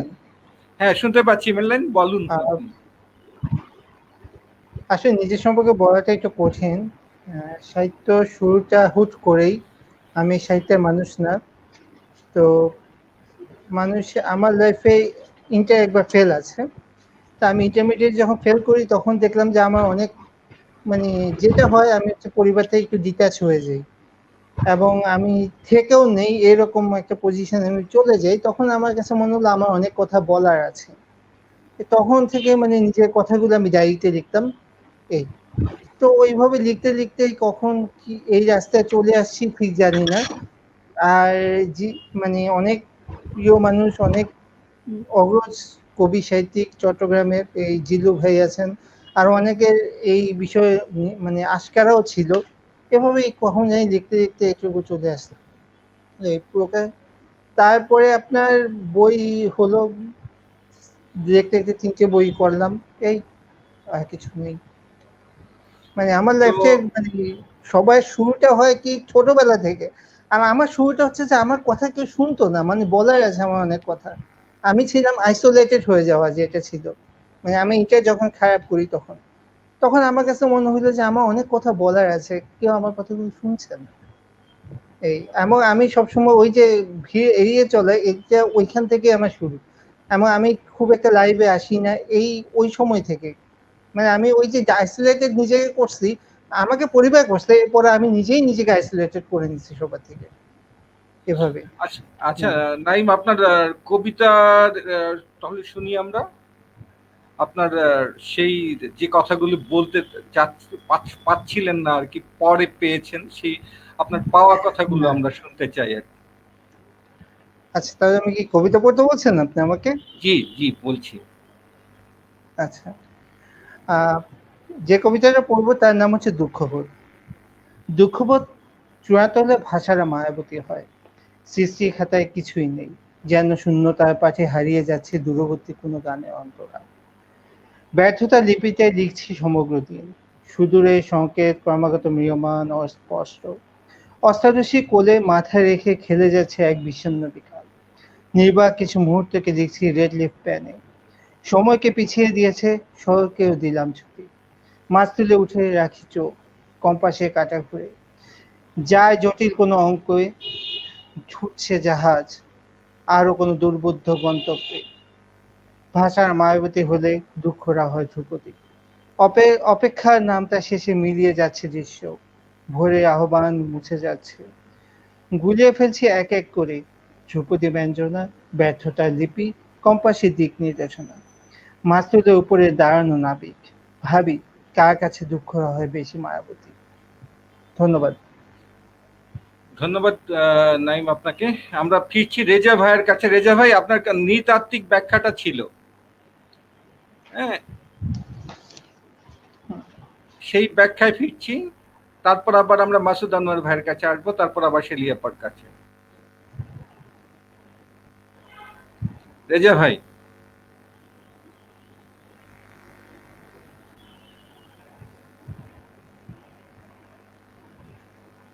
আমাকে শোনা যাচ্ছে এখন? হ্যাঁ শোনা যাচ্ছে রেজা ভাই, আপনি বলুন। আমি এখানে কিছু শর্টকাট করে বলবো। আপনার নৃতাত্ত্বিক ব্যাখ্যা ওটুকু, এর বেশি ডিটেলিংস করলে বোরিং হয়ে যাবে, বিকজ পুরো বিষয়টা হচ্ছে কারিগরি বিষয়। আমি এখানে একটা ছোট জিনিস, বিশেষ করে কর্ণফুলী নদীর নাম নিয়ে, কর্ণফুলী নদীর নাম নিয়ে অনেক ধরনের রোমান্টিকতা আছে। শুধু রোমান্টিকতা না, একটা সঙ্গীতও আছে। চট্টগ্রামের প্রতিটি মানুষ এই গানটি শুনেছে।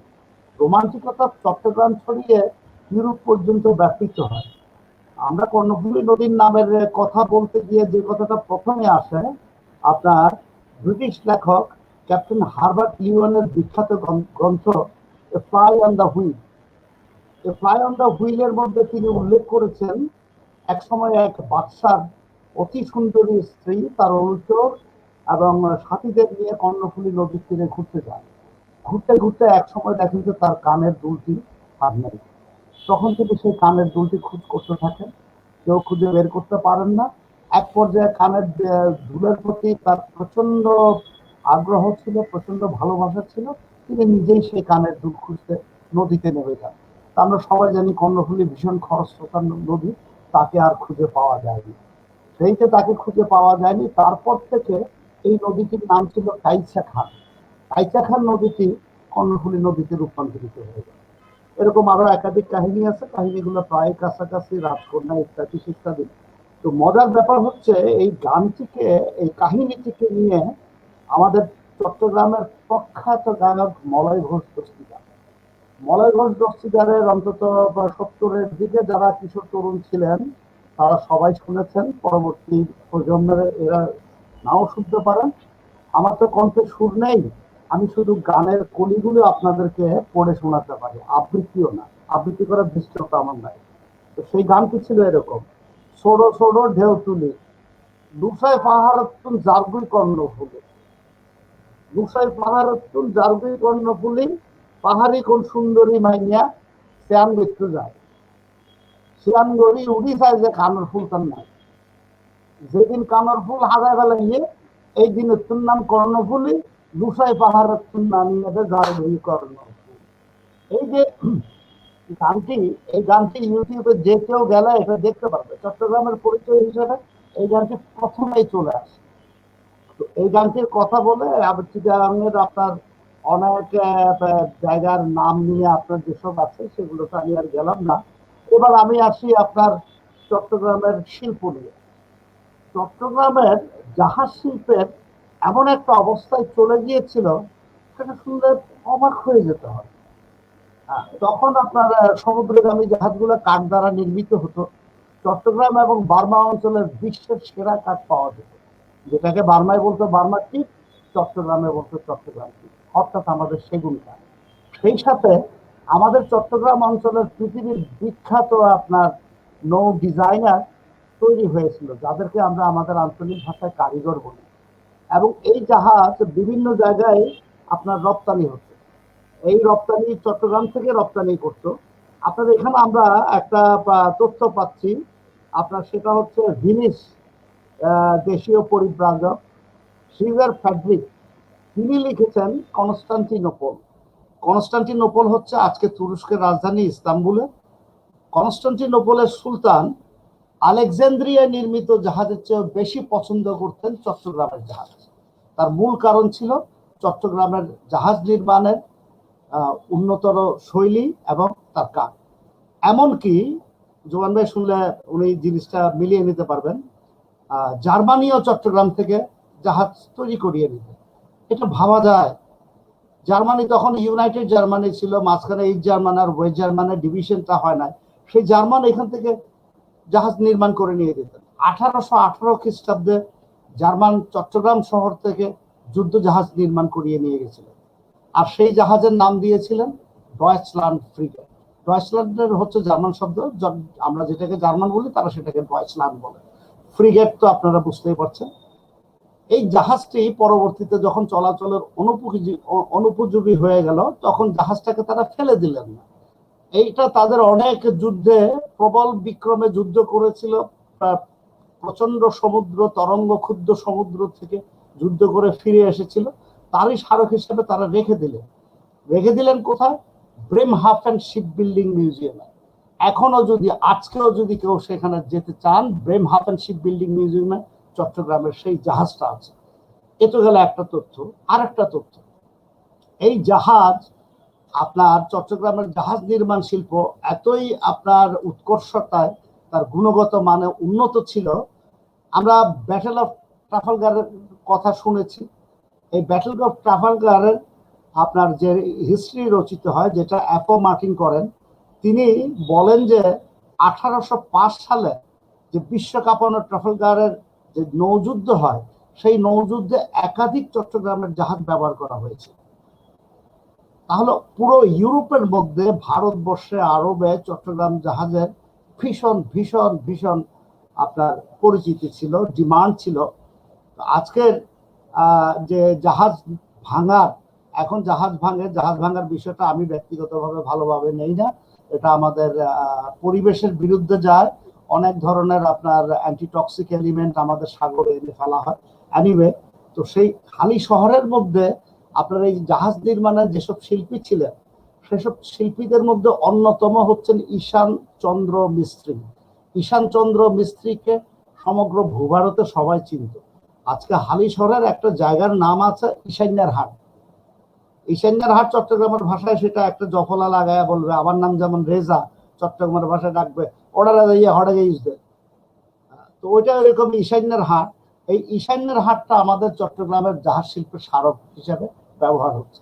চট্টগ্রামের অনেক অনেক গুণ আছে যেগুলো আমরা জানি না।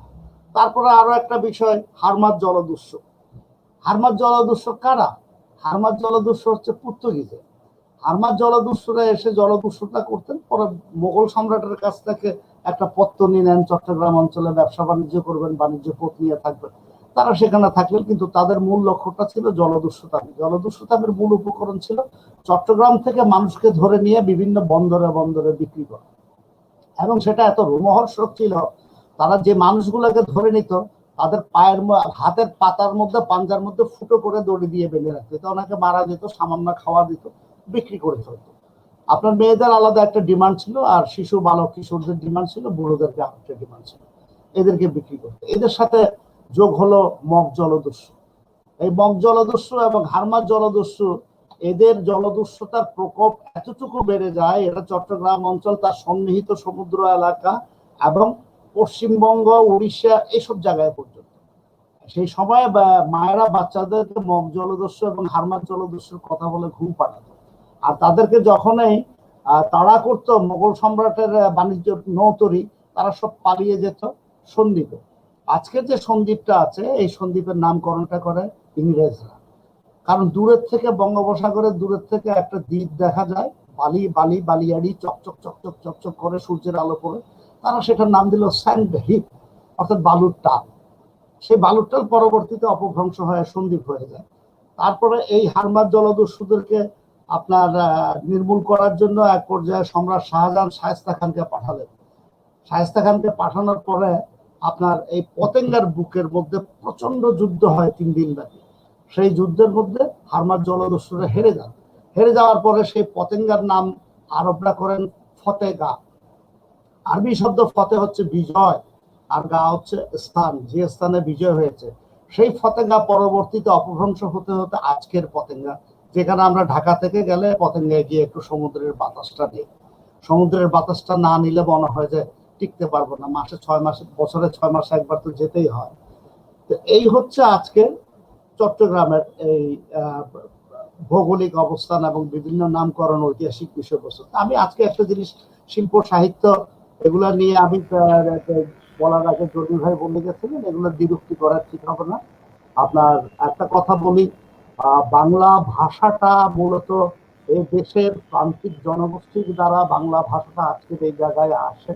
সংস্কৃতি ভাষার উপরে, সংস্কৃতি ভাষা যারা ব্যবহার করতেন তারাই সেটার উপরে তালা মেরে দিয়েছিলেন। তারা নিম্ন জাতের, নিম্ন বর্ণের সংস্কৃতি ভাষা শোনা নিষিদ্ধ ছিল। সেখানে তাদেরকে শুনতে না দেওয়ার কারণে চর্চা হতো চাষা বুসাতের ভাষা, প্রান্তিক ভাষা, আমজনতার ভাষা। সেজন্য বাংলা ভাষা নিয়ে আমরাও তো প্রান্তিক জনগোষ্ঠীর মানুষ, খুব গর্ববোধ করি। তো বাংলা ভাষার সাহিত্য সম্পর্কে বলতে গেলে চট্টগ্রামের আপনার একাধিক সাহিত্যবিদ ছিল। আমি বিশেষ করে বলবো 5ম শতাব্দীর শেষ দিক থেকে 7ম শতাব্দী হয়ে আধুনিক যুগ পর্যন্ত আপনার এরাই বাংলা ভাষাকে এই জায়গায় নিয়ে এসছে। এর মধ্যে বিশেষভাবে আমি নামগুলো উল্লেখ করবো, কীর্তিগুলো উল্লেখ করবো না। আলী ভাই, এই জায়গায় আমি একটু যোগ করে দিই, তৎকালীন আরাকান রাজসভাতেও কিন্তু চট্টগ্রামের কবিদের বা সাহিত্যিকদের প্রাধান্য ছিল। ঠিক ঠিক, 100% কারেক্ট। এই যে কবি কাজী দৌলতের কথা বললাম, কবি কাজী দৌলত আপনার আরাকান সম্রাটদের আপনার পর্ষদ কবি ছিলেন। এদেরকে সবাইকে আপনার আরাকান সাম্রাজ্য আপনার পৃষ্ঠপোষণা করেন। কবি মর্দন ছিলেন আপনার আরাকান রাজ ধুম্মার রাজত্বকালে 1622 থেকে 38 খ্রিস্টাব্দ পর্যন্ত আরাকান সবাই ছিলেন। সে সময় তিনি নাসির নামা কবিতাখানি রচনা করেন। এর মধ্যে সবচেয়ে সম্মান জায়গা নিয়ে মানুষ বাংলা সাহিত্যকে অকাতরে দিয়েছেন তিনি কবি আলোল। তো কবি আলোলের পাশাপাশি কবি কোরেশি মাগন ছিলেন, তারপরে ছিলেন আপনার শামসের আলী, তারপরে ছিলেন আব্দুল করিম, আবুল হাসান, কাজী আব্দুল করিম, ইসমাইল, কাজী মোহাম্মদ হোসেন। এদের অনেক লেখালেখি পুঁথি আছে। এরা বাংলা সাহিত্যকে আধুনিক সাহিত্যের কাছাকাছি নিয়ে এসছে। এখন আমি চট্টগ্রামের লৌকিক খেলাধুলার একটু কথা বলতে চাই। কেন এই খেলাধুলার কথাগুলো বলছি তার কারণ হচ্ছে, চট্টগ্রাম অঞ্চলটার মধ্যে যেহেতু বিদেশিরা বরাবরই এসেছে, আপনার এটা তো সমুদ্রের পাড়ে এমন একটা অঞ্চল, এমন একটা ভূভাগ তাদেরকে বরাবরই আকর্ষণ করেছে। সেখানে আরবরা এসেছে, সেখানে ইউরোপিয়ানরা এসেছে। তো সেখানে সংস্কৃতির যে মিক্সআপটা হয়, সংশ্লিষ্ট হয়, সেগুলো তার খেলাধুলার মধ্যে প্রভাব পড়ে। চট্টগ্রামের একাধিক খেলাধুলা আছে যার অনেকগুলোর সাথে পরিচিত, আমি একটা তালিকা করেছি, বর্ণনা দেব না। তবে দুটো খেলা আছে চট্টগ্রামে, এই দুটো খেলা মারাত্মক খেলা, এটা ব্যাডমিন্টনের সাথে আমরা সম্পর্ক যুক্ত করতে পারি। একটা, আমি আমার কৈশোরে আমি আগ্রাবাদ কলোনিতে থাকতাম, বাবার চাকরি সুবাদে গিয়ে সরকারি চাকরি ছিল। তো সেখানে একটা খেলা আমি কৈশোরে দেখেছি, বা 70-এর পরবর্তীতে সরকার নিষিদ্ধ করে দেয়। তারও আগে আরেকটা খেলা, সেটাও সম্ভবত ব্রিটিশ সরকার নিষিদ্ধ করে দেয়। দুটো খেলার নাম হচ্ছে তম্বুরু খেলা আর চুয়া খেলা। এভাবে 33টা খেলা আছে, 33টা খেলার নাম করলে অনেক সময় নেবে। এবার আছে এই নিষিদ্ধ খেলাগুলোকে। 33টা লৌকিক খেলার মধ্যে সবচেয়ে প্রাণঘাতী খেলা ছিল দুটি, তম্বুরু খেলা আর চুয়া খেলা।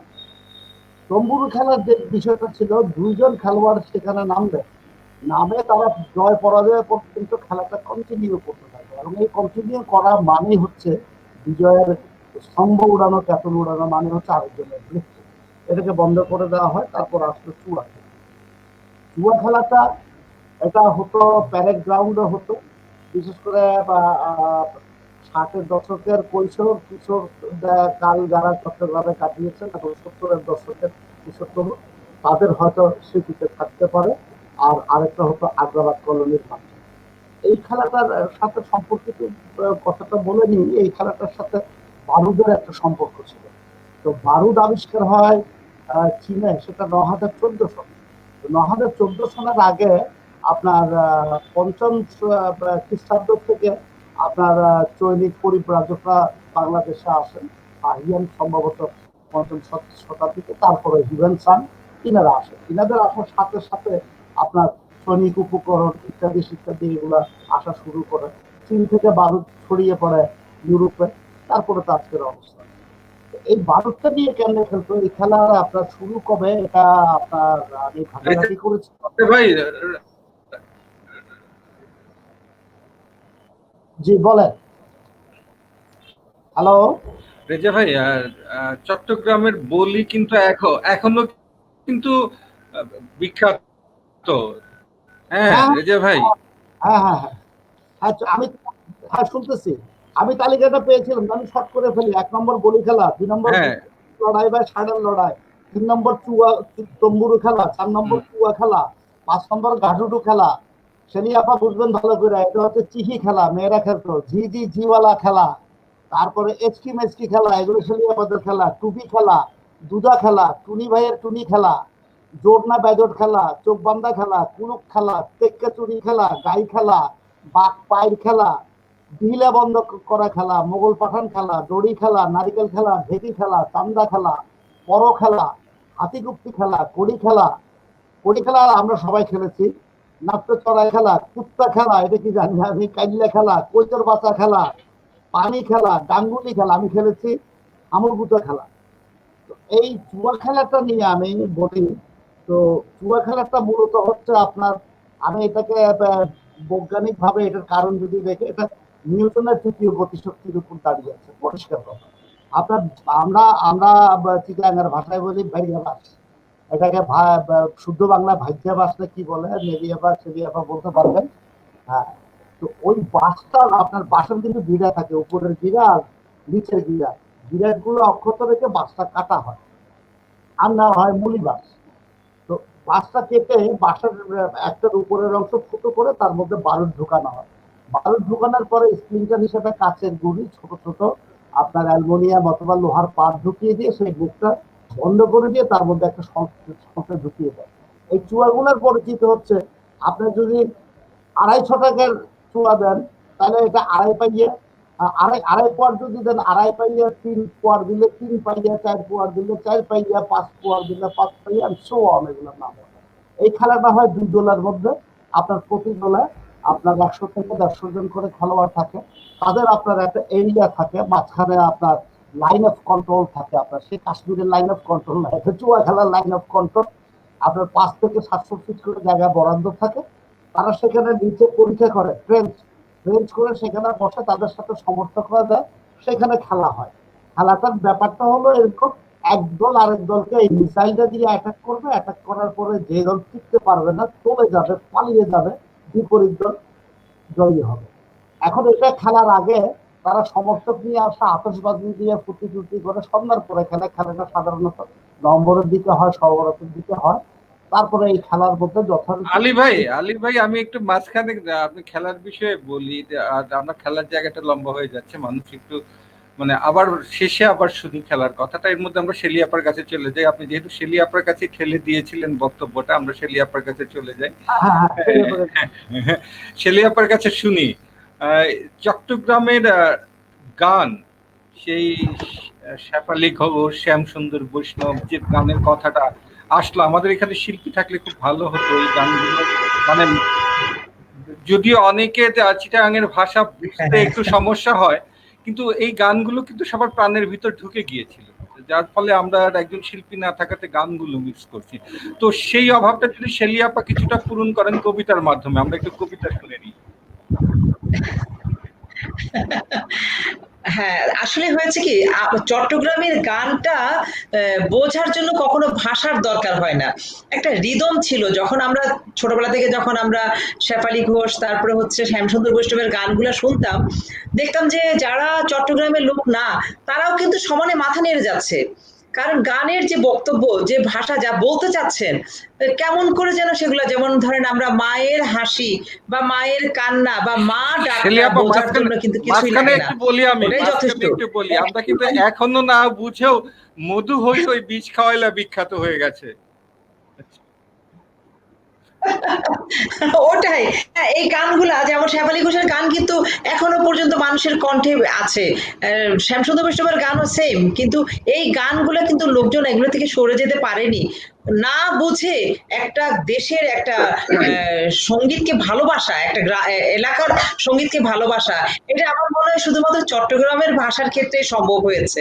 আমার মনে হয় না যে আর কোথাও এটা সম্ভব। চট্টগ্রামের এই ভাষাটাকে কেমন করে যেন গানটাকে এত নিয়েছে মানুষ, মানে এগুলো আসলে বলতে পারি না। কারণ আমার মনে হয় যে ওনারা কিন্তু মারা যাননি, এখনো মানুষের মনের মধ্যে বেঁচে আছেন শেফালী ঘোষ এবং শ্যামসুন্দর বৈষ্ণব। ছোটবেলাটা তো কেটেছে ওনাদের গান শুনে শুনেই আমাদের, তাই জি না? আপা।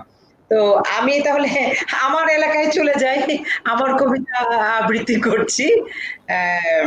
আমার এই কবিতাটার নাম আপা, হচ্ছে রেহেলে রাখা জীবন মাঝখানে আমি পুঁথি। একটু বলে নিই, মাসুদ ভাইকে বলি যে আপনি ছড়া নিয়ে তৈরি থাকুন, আমরা শেলী আপার কাছ থেকে হ্যাঁ, আপনার ছড়া শুনতে ব্যাক করব। শেলী আপা, আপনার কবিতাটা শুনে নিন। ঠিক আছে। আমার কবিতাটার নাম হচ্ছে রেহেলে রাখা জীবন পুঁথি। কত দূর একসাথে হাঁটলে পারস্পরিক আত্মকথা কথোপকথন হয়, কতদিন ছুঁয়ে থাকলে পরিত্যক্ত শ্যাওলার মতো লুটানো খোপা সুবিন্যস্ত হয়, কতদিন বাঁচলে মানুষ নিয়ম বন্ধী শালিক ছানার বুভুক্ষ তৃষ্ণায় ভাসে, আনমনে ওরা ভাবনার লাল ফড়িং অথবা দীর্ঘ ব্যবধানে দেখা বন্ধুর জমানো গল্প কখনোই প্রশ্নবিদ্ধ নয়, শুধু জীবনের কাইমনে স্থান পায় কষ্টের রেহেল। তুমি আমি একান্ত মনোযোগী পুথিকার, সুর করে পাঠ করি কোনো মানুষের জীবন কথা, ধোঁয়ায় ধরি আমাদের লুকানো দীর্ঘশ্বাস। আমার দ্বিতীয় কবিতা, সবটুকু পৃথিবী যার বাড়ি। আমি যখন হাঁটছি বাড়িটাও আমার পাশাপাশি, অনেকটা গা ঘেঁষেই হাঁটছে, আমি থামলে বাড়িও থামে, বাড়িটা আমার গন্তব্যের পাশেই। রাত বিরেতে ঝড়জলের দেয়াল ভেদ করে দরজার কড়া নাড়ি, অন্ধকারে হামাগুড়ি দিয়ে আসা আলোকিত বাড়িটা কানে কানে বলে, নীল বর্ণের গোলপাতা পৃথিবী তোমার। অবচেতনে জেনেছি ঠিকানাবিহীন প্রতিটি মানুষের আছে একক ঠিকানা, ঠিকানাহীন মানুষের সবটুকু পৃথিবী। একজন একা মানুষ পৃথিবীর সব ঐশ্বর্যের উত্তরসূরি, সমগ্র বিশ্বে তার অধিকার। বাড়িটি অথবা সমগ্র পৃথিবী একলা আমার পাশে হাঁটে নৈকট্যের আবেশে। আমার বাড়ি ধন্যবাদ আমার শেলী আপা। চট্টগ্রাম শহর। আচ্ছা আচ্ছা, ধন্যবাদ শেলী আপা। আমরা চলে যাই মাসুদ ভাইয়ের কাছে। মাসুদ আনোয়ার ছড়া দিয়ে শুরু করেছিলেন জীবন, ছড়া লেখা দিয়ে শুরু করেছিলেন, প্রথম লেখা ছড়া, তার ছড়া শুনবো আজকে আমরা। মাসুদ ভাই, আমরা কি শুনবো ছড়া আপনার? হ্যাঁ, আমি আসলে শেলী আপার আবৃত্তি শুনে আমি এত বিমুগ্ধ হয়ে গেছি, আমার এখন লজ্জা পাচ্ছি যে না আমি না ওনার মধ্যে পারবো কবিতা। না না, শেলী আপা তো আমার মনে চমৎকার হয় কাকুন আবৃত্তি ভাই, করছেন। হ্যাঁ হ্যাঁ কাকুন ভাই, কিন্তু আপনি শেলী আপার মুখে এক লাইন গান শুনতে পারতেন, হ্যাঁ হ্যাঁ, আমাদের আবার গলা আসবো কিন্তু খুব শেলী খারাপ আপা। হবে না। হ্যাঁ হ্যাঁ, আমি শেলী গাইতে আপার আমরা কাছে আশা করি। আবার আসবো, দেখি জোর করে বের করা যায় কিনা। হ্যাঁ, তো আমি প্রথমে একটা ছড়া পড়বো, এরপরে কবিতা পড়বো। আচ্ছা আচ্ছা, শুনছি প্রথম মাসুদ ভাই। আমার প্রথম যে ছড়াটা, সেটার নাম হলো গিয়ে হই হই রই রই। হই হই রই রই, রই রই হই হই, কই কই ধর ধর, ধর ধর কই কই, ওই ওই ওই দিকে, ওই দিকে ওই ওই, নিউ মার্কেটে ভারী গোলমাল হইচই। কেউ বলে, কেউ হাতে আনলাঠি, কেউ বলে আন দাও, রাইফেল পিস্তল ছোড়া বন্দুক লাও। কেউ চিৎকার করে বলে ভাই ঘের দাও, পালাতে না পারে যেন হাতে হাতে বের দাও। ছুটে আসে সিকিউরিটি, বেজে ওঠে হুইসেল, থেমে যায় গাড়ি ঘোড়া, রিক্সা ও সাইকেল। চারিদিকে টেলিফোনে ঘন ঘন হয় রিং, হ্যালো হ্যালো 0012 ক্রিং ক্রিং। ধেয়ে আসে কোতোয়ালি, দামপাড়া লাল খান, ঝটপট পজিশনে বুকে বেঁধে ব্রেন গান। একতলা, দুইতলা, তিনতলা ক্যাপসার, চারতলা খুঁজে দেখো কোথা বেটা নচ্ছার। সাবধান বেটা চোর, মস্ত পকেট মার। আরে না না, বেটা ঠিক ডাকাতের সর্দার। উহু সেজে খুব বড় খুনি বদমাস এক, মার্কেটে নিশ্চয়ই করবে সে হাইটেক। মার মার ধর ধর, চলে খুব তোর জোর, চারদিকে হাঁক ডাক, বারে হই হুল্লোড়। অবশেষে ধরে তাকে চিনেমেন ফ্যাং ফ্যাং, চোর নয় ডাকু নয়, চার ঠ্যাঙে কোলা দেন।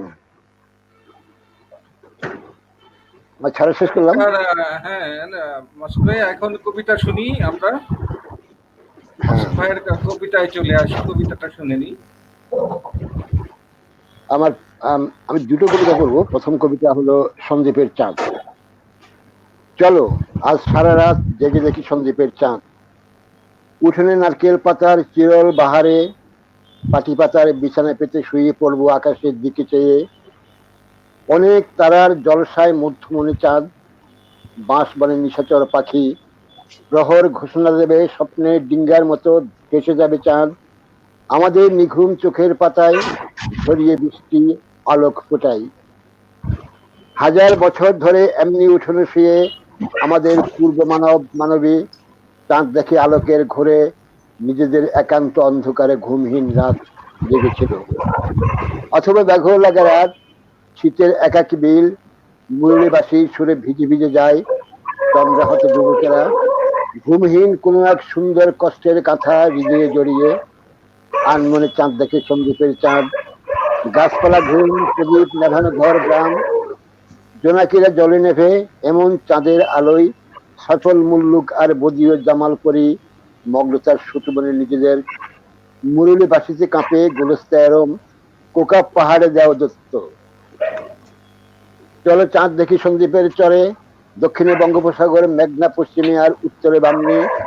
চাঁদের দিঘির জল উপুর হয়েছে আচম্বিত পূর্ণিমার রাতে। বাউরি বাতাস, সাগরের গান, ঢেউয়ের দোলায় ভাসে আলোকিত অন্ধকার। আমাদের একান্ত নির্জন মন চাঁদ দেখা, চন্দ্রাবতী সন্দীপের নরম পলির চরে পাললিক মানুষের চিরে হতো চাঁদ।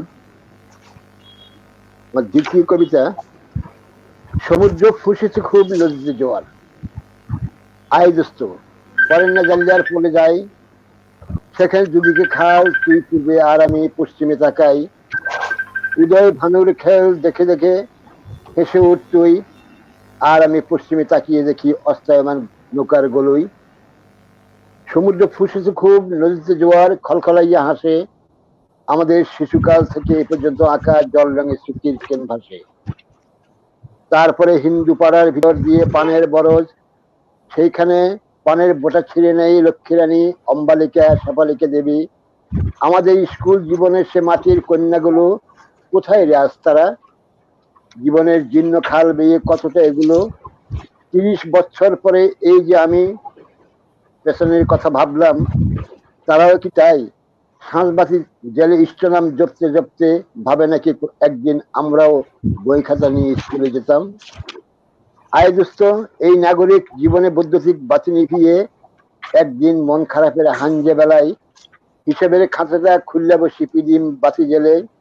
কানে হাত পোড়া বিড়ি, আধেক বিড়ি, কাঠ পেন্সিলে নাকের আগা চুলকাতে চুলকাতে আমরাও বসি সেই চিপটা ভোতা সিংহের মতো। কপুষে জমলো সিন্ধুকে আঁক লিখে দেখি, কপুষে খরচ হলো সুখ কিনতে আর কতটা লোকসান হলো দুঃখে। সমুদ্র ফুসেছে খুব, নদীতে জোয়ার খলখলাইয়া হাসে, দুস্থ আমাদের শিশুকাল থেকে এ পর্যন্ত আঁকা জল রঙে মলিন স্মৃতির ক্যানভাসে। ধন্যবাদ। ধন্যবাদ মাসুদ আনোয়ার ভাই। শেলিয়াপা, আমরা প্রায় শেষের দিকে, সময়ের শেষের দিকে যাচ্ছি। আমরা আপনার আরেকটা কবিতা শুনবো আমরা, তারপর ইমেল নাইমের আরেকটা কবিতা শুনে আলী রেজা ভাইকে দিয়ে শেষ করবো। শেলিয়াপা। ঠিক আছে, হ্যাঁ, আমি কবিতাটা আবৃত্তি করছি। সেটা হচ্ছে ফুল ও অস্ত্র, আমার কবিতার নাম।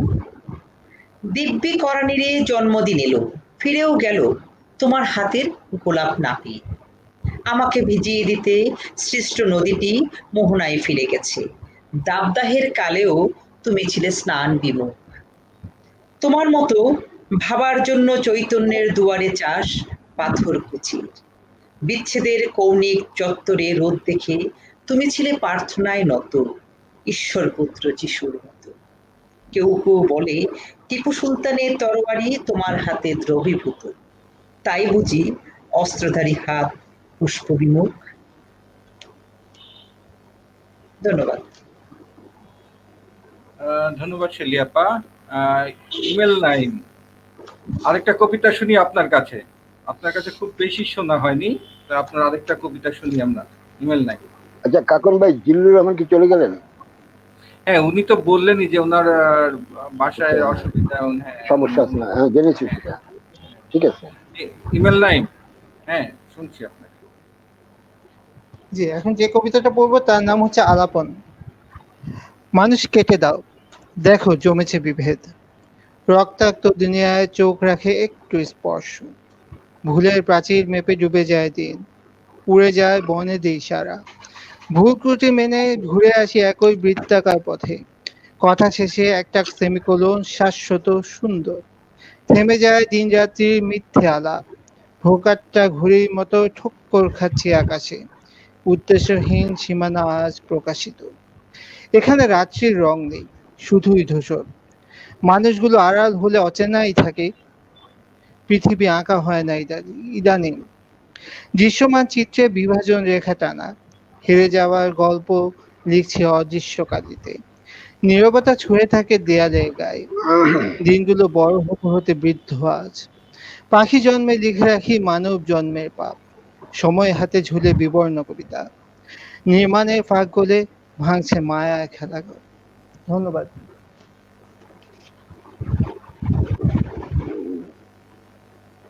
ধন্যবাদ ইমেল নাইম, শুনলাম আপনার কবিতা। আমরা এখন অনুষ্ঠানের শেষ পর্যায়ে, আমাদের হাতে আর সময় নেই, সময় আছে। আলী রেজা ভাই যদি আমাদের মানে শেষ সময়ের কথাগুলো বলেন। হ্যালো, শোনা যাচ্ছে? জি, শোনা যাচ্ছে। তো চট্টগ্রামের লৌকিক খেলাগুলোর মধ্যে এগুলো মারাত্মক খেলাগুলো ছিল। এই খেলাগুলোর মধ্যে আপনার জীবনহানি, এক সময় বন্ধ হয়ে গেল। তারপরে চট্টগ্রামের যে সাহিত্য, আপনার বাংলা সাহিত্য, বিশেষ করে প্রাক আধুনিক যুগে, সেগুলো সম্পর্কে কম বেশি আলোচনা তো আমরা এর আগে করেছি। তো এরপরে যেটা আসতেছে আপনার চট্টগ্রামের সাহিত্যের আধুনিক সাহিত্যের আন্দোলনে চট্টগ্রামও পড়ছে। আমি এখানে শুধু 70-এর দশকের তরুণ লেখকদের বিভিন্ন ধরনের লেখালেখির নতুন পদ্ধতি নিয়ে তাদের যে গবেষণা, তাদের যে আন্দোলন, সে আন্দোলনের কথা বলছি। এই আন্দোলনটা যদিও 70-এর দশকের পরবর্তীতে অনেকটা হারিয়ে গিয়েছিল, এটা আজকে আবার 0-এর দশকে এবং 1-এর দশকে, একবিংশ শতাব্দী এটা নতুন করে জেগে উঠেছে। জেগে ওঠার পরে আজকে যারা এই আন্দোলনের সাথে সম্পৃক্ত আছে, তারা তাদের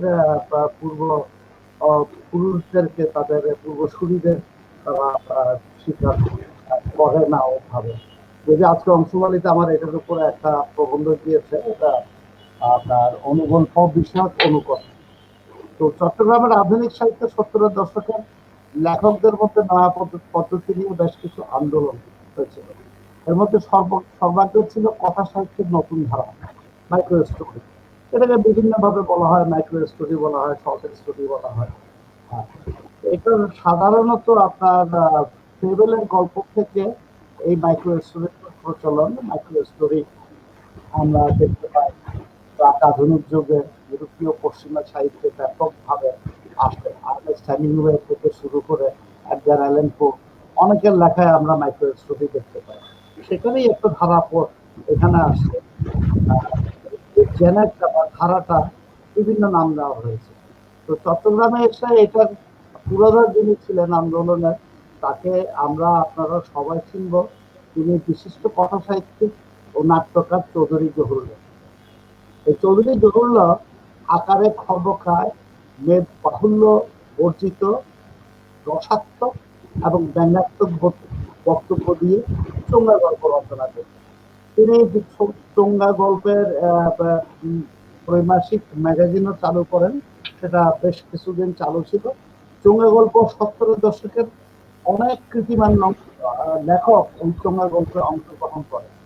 এদের মধ্যে যাদের নাম উল্লেখ করা যায় তারা হচ্ছেন সামিউল আলম, সুব্রত বড়ুয়া, দাউদ হায়দার, দানিউল হক, নীলুফার খানম, বিপ্রদাস বড়ুয়া, মাহবুবুল হক, মোহাম্মদ জাহাঙ্গীর, অনিশ বড়ুয়া এবং ফাহেদা খান। এনারা এই লেখাগুলোর সাথে জড়িত ছিলেন। মহিতুল আলম প্রমুখ এনারা লেখাগুলো ছিলেন। এই চোঙ্গা গল্প লেখাটা পরবর্তীতে এই আন্দোলনটাকে আর টেনে নিয়ে যাওয়া হয়নি, কারণ এর মধ্যে একটা পরিবর্তন হতে চলছিল। সেটা হচ্ছে সাহিত্য, শিল্প, সংস্কৃতির সবকিছু ঢাকা কেন্দ্রিক, রাজধানী কেন্দ্রিক হওয়াতে চট্টগ্রামের আন্দোলনগুলো, চট্টগ্রামের সাহিত্য শিল্পের আন্দোলনগুলো যেমন পিছিয়ে গেছে অথবা পিছনে চাপা পড়ে গেছে। তবে ০ দশকে বিলাল হোসেন এবং ও বাংলার প্রতি মুখোপাধ্যায় তারা যৌথভাবে এই আন্দোলন থেকে নতুন ভাবে শুরু করলো। তারা সে আন্দোলনের নাম দিল অনুগল্প। অনুগল্প নামে তারা তাদের একাধিক প্রবন্ধের অনুগল্পের আপনার সংকলন এগুলো প্রকাশিত হয়েছে। আমি একসময় প্রচুর অনুগল্প লিখেছি। আমি তাদেরকে বলেছি আমাদের পূর্বসূরীদের স্বীকার করা উচিত, তখন শুধু নামের পার্থক্য। ওনারা লিখে গেছেন চোঙ্গা গল্প নামে, আমরা লিখছি অনুগল্প নামে। চৌধুরী জহুরুল্লাহের মতো চট্টগ্রামের সাহিত্য অঙ্গনের ব্যক্তিত্ব, নাট্যকার, সব শিল্প সাহিত্য সেবী যারা আছে অন্তত 70-80-র দশকের সবাই তাকে চিনবে। তো ওনারা বললেন যে ঠিক আছে, এটার কাছে আপনার কাছে কোনো ডকুমেন্টারি। আলী রেজা ভাই, আমাদের সময় শেষ হয়ে গেছে, আমরা আর তো যেতে পারছি না। তো আমরা এই মুহূর্তে শেলিয়াপার কাছে আছেন, শেলিয়াপা আমাদের শেষ মুহূর্তে যদি আপনার দাবি ছিল সবার গানের অন্তত একটা লাইন যদি শুনতে পেতাম আপনার কাছ থেকে শেলিয়াপা। ওই তাহলে ছোট ছোট ঢেউ তুলি ভাই ঝাড়গুই কর্ণফুল, ওটা গাইতে পারে। শেলিয়াপা যদি একটু একটু শুনতে পাই। শেলিয়াপা কি শুনছেন? ছোট্ট কবিতা শুনিয়ে দিচ্ছি আমি। প্রতিটি মানুষের থাকে, আমি একটা কবিতা শুনিয়ে দিচ্ছি। কবিতার নাম হচ্ছে মানদণ্ড।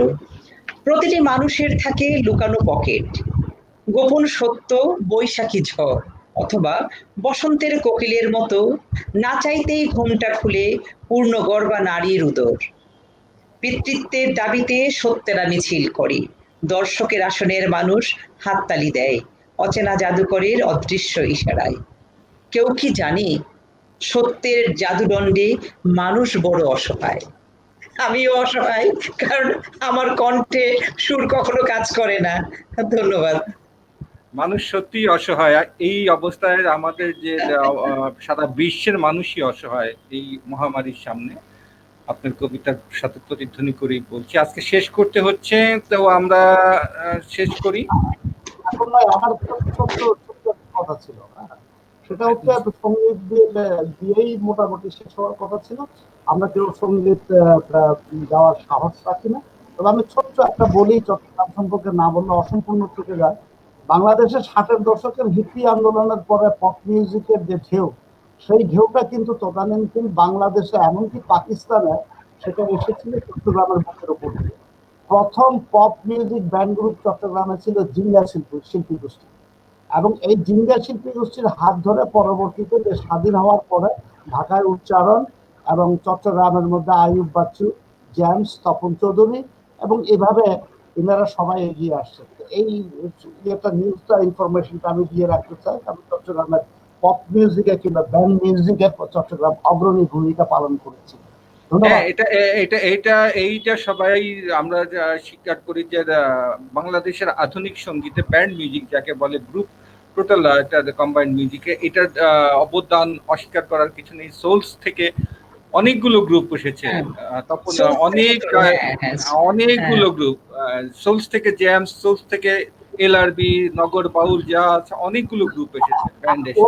ওরা তো ছিল, কিন্তু সর্বাগ্রে ছিল জিঙ্গা শিল্পী গোষ্ঠী। ইউটিউবে হ্যাঁ, জিঙ্গা ছিলেন। হ্যাঁ, জিঙ্গা একসময় বিখ্যাত শিল্পী গোষ্ঠী ছিলেন। ধরে ইনারা এসছেন। জি এবং জি জিঙ্গা শিল্পী গোষ্ঠীর আর একটা বড় ব্যাপার ছিল, এখনই তো আমাদের নারীদের করুণ অবস্থা, তখন ওমেন এম্পাওয়ারমেন্ট নিয়ে কেউ কথা বলতো না। আর সেই জায়গায় এই কয়েকটি তরুণী অগ্রসর হয়ে ওমেন এম্পাওয়ারমেন্টের পথে এক ধাপ এগিয়ে নিয়ে গিয়েছিল সঙ্গীতাঙ্গ। ধন্যবাদ সবাইকে, শুভরাত্রি। ধন্যবাদ। দর্শক, আমরা আজকে শুনলাম চিটাগাংয়ের গুণী মানুষদের কথা, চট্টগ্রামের গুণী মানুষদের কথা। আমাদের সঙ্গে ছিলেন তারা, এতক্ষণ কথা বললেন চট্টগ্রাম নিয়ে, চট্টগ্রামের ইতিহাস, সাহিত্য, সংস্কৃতি, খেলাধুলা থেকে শুরু করে সব কথাই উঠে এসেছে আজকে। তো আজকে আমাদের সময় শেষ হয়ে গেছে, বিদায় নিতে হচ্ছে। আগামীতে আরো একটি জেলা নিয়ে আপনাদের সম্মুখে হাজির হব অংশুমালের হ্যালো অনুষ্ঠানে। সে পর্যন্ত আপনারা ভালো থাকবেন সবাই। শুভেচ্ছা সবাইকে, আমাদের সাথে যারা ছিলেন তাদেরকে সবাইকে শুভেচ্ছা, আমাদের অতিথিদেরকেও শুভেচ্ছা। ধন্যবাদ, আবারও ধন্যবাদ সবাইকে।